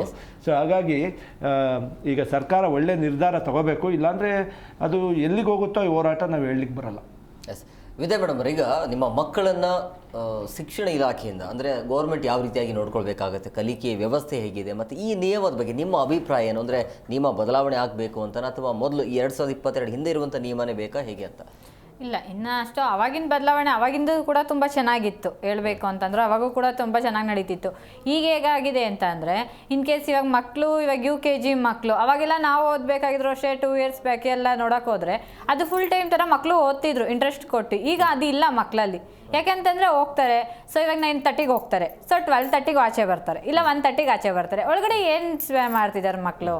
ಸೊ ಕ್ವಶನ್ ನಮಗೂ ಕೂಡ ಪೇರೆಂಟ್ಸ್ಗೆ ಕ್ವಶನ್. ಈಗ ಫೀಸು ಒಂದು 50,000 ಕಟ್ತೀವಿ, ಕೆಲವೊಂದು ಸ್ಕೂಲಲ್ಲಿ 50,000 1 lakh ಫೀಸ್ ಇದೆ. ಸೊ ಅಲ್ಲಿ ಟೈಮಿಂಗ್ಸ್ ಏನಿದೆ ಸ್ಕೂಲಲ್ಲಿ ಅಂತಂದರೆ 9:30 to 12:30. ಸೊ ಏನು ಮಾಡ್ತಾರೆ, 2 hours ಮಕ್ಕಳು ಒಳಗಡೆ ಏನು ಕಲಿಯೋಕ್ಕೆ ಸಾಧ್ಯ? ಸೊ ಬರೀ ಆಟ ಆಡ್ಕೊಂಡಿದ್ರೆ ಅದು ಸರಿ ಹೋಗಲ್ಲ. ಸೊ ಇದು ಟೈಮಿಂಗ್ಸ್ದು ಕೂಡ ಮಕ್ಕಳು ಸ್ಕೂಲೊಂದು ಶಿಕ್ಷಣದವರು ಒಳ್ಳೆ ನಿರ್ಧಾರಕ್ಕೆ ಬರಬೇಕಾಗತ್ತೆ. ಸೊ ಇನ್ನಷ್ಟು ಕೂಡ ಶಿಕ್ಷಣದಲ್ಲಿ ಅಭಿವೃದ್ಧಿ ಕಾಣಬೇಕಾಗತ್ತೆ. ಯಾಕಂತಂದರೆ ಮುಂಚಿನ ಎಜುಕೇಷನಿಗೂ ಈ ಎಜುಕೇಷನ್ಗೂ ತುಂಬ ಡಿಫ್ರೆನ್ಸ್ ಇದೆ. ಕೆಲವೊಬ್ರು ನಾವೇ ಅನ್ಕೊತಿದ್ವಿ ಎಜುಕೇಷನ್ ಇವಾಗ ನಾವು ಓದೋ ಎಜುಕೇಷನ್ಗೆ ಈಗ ತುಂಬ ಡಿಫ್ರೆನ್ಸ್ ಇದೆ, ಸೊ ಇದು ಓಕೆ ಅಂತ. ಬಟ್ ಇನ್ನಷ್ಟು ಇವಾಗಿನ ಕಾಲಿನ ಮಕ್ಳಿಗೆ ಬೇಕು. ಸರ್ ಹೇಳಿದ್ರು ಫೋನಲ್ಲಿ ಅಡಿಟ್ ಆಗ್ತಾರೆ ಅಂತ. ತುಂಬ ಖಂಡಿತ ಎಷ್ಟೋ ಕೆಲವು ಮಕ್ಳುಗಳನ್ನ ಅದರಿಂದ ಹೊರಗಡೆ ತರ ತುಂಬಾ ಕಷ್ಟ ಆಗಿದೆ. ಯಾಕಂತಂದ್ರೆ 12:30 1 o'clock ಅನುಭವ ಆಗಿರಬಹುದಲ್ಲ? ತುಂಬಾ ಆಗಿದೆ. ನಾನು ಅದೇ ಇದ್ರ ಮೇಲೆ ಹೇಳ್ತಿರೋದು. ಸೊ ಮಕ್ಕಳು ಕೊಡ್ತೀರಾ ಫೋನ್? ಇಲ್ಲ, ನನ್ನ ಮನೇಲಿ ಹಸ್ಬೆಂಡ್ ಫೋನ್ ತಗೋತಾನೆ ಬಗ್ಗು, ಅದರಿಂದ ನಾವು ಹೊರಗಡೆ ತರ ನಿಜ ಹೇಳಬೇಕು. ಇಲ್ಲ, ಅದು ನಿಜ ಇರೋದೇ ಹೇಳ್ತಿರೋದು. ಸೊ ಹಾಗಾಗಿ ನಾನು ನನ್ನ ಬೇರೆಯವ್ರಿಗೆ ಗೊತ್ತಿಲ್ಲ. ಸೊ ನನ್ನ ಅನುಭವದ ಮೇಲೆ ನಾನು ಇನ್ಫಾರ್ಮ್ ಮಾಡ್ತಿರೋದು ಅಷ್ಟೇನೆ. ಈಗ ಮಗು ಹಠ ಮಾಡಿದ್ರೆ ಏನ್ ಮಾಡ್ತೀರಾ? ಅವ್ನಿಗೆ ನಾವೇ ಪೇರೆಂಟ್ಸ್ ಕೂಡ ನಾವು ಅಪ್ಡೇಟ್ ಆಗ್ಬೇಕು. ಹೇಗೆಂತಂದ್ರೆ ಇಲ್ಲ ಮಕ್ಳಿಗೆ ನಾವೇನೋ ಸ್ಟೋರಿ ಹೇಳ್ಬೇಕು. ಸೊ ಬೇರೆ ಒಂದು ಏನೋ ಇವಾಗ ತುಂಬಾ ಇದೆ ಹೇಳೋ ಅಂಥದ್ದು, ಏನೂ ಇಲ್ಲ ಅಂತ ಹೇಳೋ ಸ್ಟೋರೀಸ್ ಅಂತ ತಗೊಂಡ್ರೆ ಇಂಗ್ಲೀಷ್ ಸ್ಟೋರೀಸ್ ತುಂಬಾ ಇದೆ, ಕನ್ನಡ ಅಂತ ತಗೊಂಡ್ರೆ ಅದರಲ್ಲೂ ಪದ್ಯಗಳು ತುಂಬಾ ಇದೆ. ನಾವು ಅದೇನಾದರೂ ಮಾಡಿ ಮಕ್ಳಿಗೆ ಊಟ ಮಾಡಿಸ್ಬೇಕು. ಮಗು ಊಟ ಮಾಡಲ್ಲ ಅಂತೇಳಿ ಫೋನ್ ಕೊಡ್ತೀವಿ. ಸೊ ಪೇರೆಂಟ್ಸ್ ಕೂಡ ಅದೇ ಪ್ರಾಬ್ಲಮ್ ಆಗಿರೋದು. ಇಲ್ಲ ಅವ್ರೇನೋ ಕೆಲಸ ಮಾಡಬೇಕು, ಇವಾಗ ಏನೋ ನಾವು ಕೆಲಸದಲ್ಲಿ ತೊಡಿಕೋಬೇಕು, ಮಕ್ಳು ಟಾರ್ಚರ್ ಕೊಡ್ತಾರೆ, ಸೊ ಫೋನ್ ಕೊಡ್ತೀವಿ. ಎಲ್ಲ ಈಗ ಫೋನ್ ಮೇಲೆ ಡಿಪೆಂಡ್ ಆಗಿರೋದ್ರಿಂದ ಕೊಡ್ತೀವಿ. ಸೊ ಹಾಗಾಗಿ ಮಕ್ಳು ಫೋನಿಂದ ಹೊರಗಡೆ ಬರೋದು ತುಂಬಾ ಕಷ್ಟ ಆಗಿದೆ. ಸೊ ಸ್ಕೂಲ್ ಟೈಮಿಂಗ್ ಸ್ವಲ್ಪ ಇದಾಗಬೇಕು. ಯಾಕಂದ್ರೆ ಫಸ್ಟ್ ಸ್ಟ್ಯಾಂಡರ್ಡ್ಗೆ ಬರೋ ಮಕ್ಕಳು 3 o'clock 2 o'clock ಅಂತಂದ್ರೆ ಸೊ ಅವರಿಗೂ ಕೂಡ ಇದಾಗುತ್ತೆ. ಆ ಬ್ರೇಕ್ ಟೈಮ್ ಜಾಸ್ತಿ ಬೇಕಂತ ಸ್ವಲ್ಪ ಟೈಮ್ ಇರಬೇಕು ಅದಕ್ಕೆ. ಈಗ ಓಕೆ ಅವಾಗೆಲ್ಲ 4:30 ನಮ್ದು 1 ಕ್ಲಾಸ್ಗೆ 4:30ಗೆ ಬಿಡ್ತಿದ್ರು ಸ್ಕೂಲು. ಈಗ ಹೇಗಾಗಿದ್ರೆ 1 o'clockಗೆ 3 o'clock ಸ್ಕೂಲ್ ಬಿಡುತ್ತೆ. ಸೊ ನಾವು ಬರ್ತಿದ್ವಿ 4:30. ಅಂದರೆ ಇವಾಗೆಲ್ಲ ಎಷ್ಟು ಡಿಫ್ರೆನ್ಸ್ ಆಗಿದೆ ನೋಡಿ, 1 hour ಕಮ್ಮಿ ಆಗಿದೆ ಸ್ಕೂಲೊಂದು. ಸೊ ಈ ಥರ ಆಗ್ತಾ ಹೋದ್ರೆ ಮಕ್ಳು ಏನು ಕಲಿತಾರೆ? ಸೊ ಮಕ್ಕಳು ಶಿಕ್ಷಣದ ಮೇಲೂ ಪ್ರಾಬ್ಲಮ್ ಆಗುತ್ತೆ. ಸೊ ಪೇರೆಂಟ್ಸು ಏನಪ್ಪ ನಮ್ಮ ಮಗು ಹೋಗುತ್ತೆ ಬ್ರೇಕ್ ಅವರ್ಸ್ ಅಂತ 3:30 ಒಳಗಡೆ 2 ಬ್ರೇಕ್ ಅವರ್ಸ್ ಕೊಟ್ಟಿರ್ತಾರೆ. ಸೊ ಬ್ರೇಕ್ ಅವರ್ ಅಲ್ಲೇ 1 hour 1 hour ಹೋಗೇ ಬಿಡುತ್ತೆ. ಇನ್ನೇನು ಮಕ್ಕಳು ಕ್ಲಾಸ್ ಅಟೆಂಡ್ ಮಾಡ್ತಾರೆ, ಏನು ಕಲಿತಾರೆ ಅನ್ನೋದು ಕ್ವಶನ್ಸು. ಸ್ವಲ್ಪ 4:30 ಏನಿತ್ತು ಅದೇ ಟೈಮಿಂಗ್ಸ್ ಮುಂದುವರಿಬೇಕು. ಇನ್ನಷ್ಟು ಅಭಿವೃದ್ಧಿ ಕಾಣಬೇಕು. ಕೆಲವು ಮಿಡಲ್ ಕ್ಲಾಸ್ ಅವ್ರಿಗೂ ಇರುತ್ತೆ. ಸೊ ಅದರಲ್ಲಿ ಪ್ರೈವೇಟ್ ಸ್ಕೂಲ್ಗಳಲ್ಲಿ ಫೀಸಸ್ ತುಂಬ ಹೈ ಇದೆ. UKGಯಿಂದ ಹಿಡಿದು ಪ್ರೀ ನರ್ಸರಿ ಮಕ್ಳಿಗೂ ತುಂಬ ಹೈ ಇದೆ. ಸ್ವಲ್ಪ ಎಲ್ಲನೂ ಗಮನಕ್ಕೆ ತಗೋಬೇಕು ಸರ್ಕಾರ ಅಂತ ನನ್ನ ಕಡೆಯಿಂದ ಒಂದು ರಿಕ್ವೆಸ್ಟ್. ಲಕ್ಷ್ಮೀನಾರಾಯಣ, ನಿಮ್ಮ ಪರ್ವ ಅಂದರೆ ನಿಮ್ಮ ಕಡೆಯಿಂದ ವಿದ್ಯಾರ್ಥಿಗಳು ಯಾವ ರೀತಿಯಾಗಿ ಹೋರಾಟ ಇರುತ್ತೆ ಸರ್? ಒಂದು ಏನು ಅಂತ ಹೇಳಿದ್ರೆ, ಸಹಜವಾಗಿ ಕೇವಲ ವಿದ್ಯಾರ್ಥಿಗಳು ಅಂತ ಅಲ್ಲ,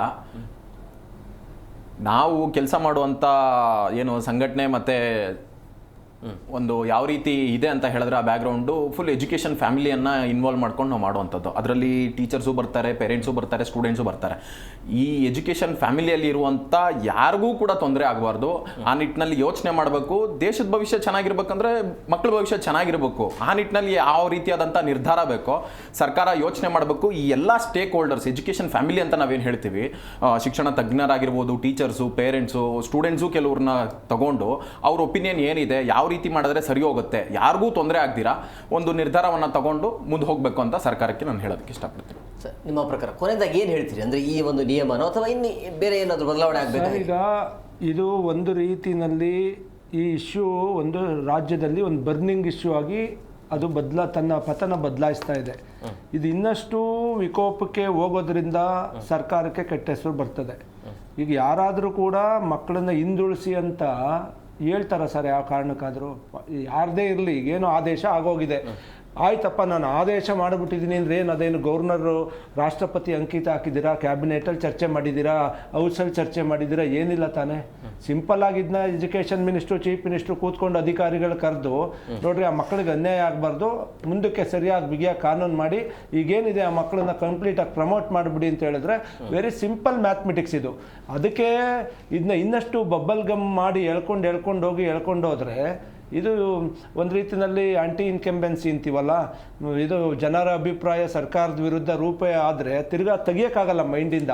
ಅದರಿಂದ ಇದನ್ನು ಸ್ವಲ್ಪ ಭಾಳ ಸಿಂಪಲ್ ಆದರೂ ಕೂಡ ಸೀರಿಯಸ್ ಆಗಿ ತಗೊಂಡು ಇದನ್ನ ಸುಖಾಂತ್ಯ ಕಾಣಿಸಿ ಮಕ್ಕಳು ಮತ್ತು ಪೋಷಕರಿಗೆ ನಿರಾಳವಾಗಿ ನಿದ್ದೆ ಮಾಡ್ತಾ ಇಲ್ಲ ಸರ್ ಪೋಷಕರು ಮನೆಯಲ್ಲಿ. ಪರಿಸ್ಥಿತಿ. ಥ್ಯಾಂಕ್ ಯು ವೆರಿ ಮಚ್ 3 ಜನಕ್ಕೆ ಇಷ್ಟೊಂದು ಕಾರ್ಯಕ್ರಮಕ್ಕೆ ಜಾಯ್ನ್ ಆಗಿದ್ದಕ್ಕೆ. ಎಸ್, ನೋಡಿದ್ರಲ್ಲ ವೀಕ್ಷಕರೀಗ ಪೋಷಕರ ಆಗ್ರಹ ಏನು ಅಂತ ಹೇಳಿದ್ರೆ ಈ ವರ್ಷ ಏನಿದೆ ಅದು ಹಾಗೆ ಹೋಗಬೇಕು. ನೀವು ಈ ನಿಯಮವನ್ನು ಜಾರಿಗೆ ತಂದಿದ್ದೇ ಆದಲ್ಲಿ ಅದನ್ನು ಕಟ್ಟುನಿಟ್ಟಾಗಿ ಕ್ರಮವನ್ನು ತೆಗೆದುಕೊಳ್ಳಿ ಅಂತೇಳಿ. ಯಾಕೆ ಅಂತ ಹೇಳಿದ್ರೆ 6 ವರ್ಷಕ್ಕಿಂತ 1 ದಿನ ಕಮ್ಮಿ ಇತ್ತು ಅಂತ ಹೇಳಿದ್ರೆ ಮತ್ತೆ ಅದನ್ನೇ ಓದಲಿಕ್ಕೆ ಆಗೋದಿಲ್ಲ, ಮತ್ತು 1 ವರ್ಷಗಳ ಕಾಲ ಮನೆಯಲ್ಲಿ ಕೂತ್ಕೊಳ್ಳೋಕ್ಕೆ ಆಗೋದಿಲ್ಲ. ಸೊ ಹಂಗಾಗಿ ನೀವು ಏನೇ ನಿಯಮ ತಂದರೂ ಕೂಡ ಅದನ್ನು ಕಟ್ಟುನಿಟ್ಟಾಗಿ ಮೇಲೆ ಅಂದರೆ 25, 26 ಏನಿದೆಯಲ್ಲ 26ರಿಂದ ಬೇಕಾದರೆ ತಗೊಳ್ಳಿ. 25ರಿಂದ ಸ್ಕೂಲ್ ಆರಂಭ ಆಗುತ್ತೆ, ಬಟ್ 26ರಿಂದ ಈ ರೀತಿ ಈಗಲೇ ನೀವು ನಿಯಮವನ್ನು ಹೊರಡಿಸಿ ಆದಲ್ಲಿ ಆ ರೀತಿಯ ಸಮಸ್ಯೆ ಆಗೋದಿಲ್ಲ ಅಂತ ಇವರ ಆಗ್ರಹ ಆಗಿದೆ. ಸೊ ಹಂಗಾಗಿ ಶಿಕ್ಷಣ ಇಲಾಖೆ ಈಗಲಾದರೂ ಕೂಡ ಎಚ್ಚೆತ್ತುಕೊಳ್ಬೇಕಾಗುತ್ತೆ. ಜೊತೆಗೆ ಸರ್ವೆ ಕೂಡ ಮಾಡಬೇಕು. ಅಂದರೆ ಪೋಷಕರ ಅಭಿಪ್ರಾಯ ಏನು ಅಂತ ಗೊತ್ತಾಗಬೇಕಲ್ವಾ. ಗೊತ್ತಿಲ್ಲದೆ ನೀವು ಹಿಂಗೆ ಮಾಡಿದ್ರೆ ಈ ರೀತಿಯ ಸಮಸ್ಯೆ ಆಗುತ್ತೆ. ಇದಾಗಿತ್ತು ಇವತ್ತಿನ ವಿಶೇಷ. ಮತ್ತಷ್ಟು ಅಪ್ಡೇಟ್ಸ್ಗಾಗಿ ನೋಡ್ತಾ ಇರಿ ಜಿ ಕನ್ನಡ ನ್ಯೂಸ್. ಸತ್ಯವೇ ಸುದ್ದಿಯ ಜೀವಾಳ.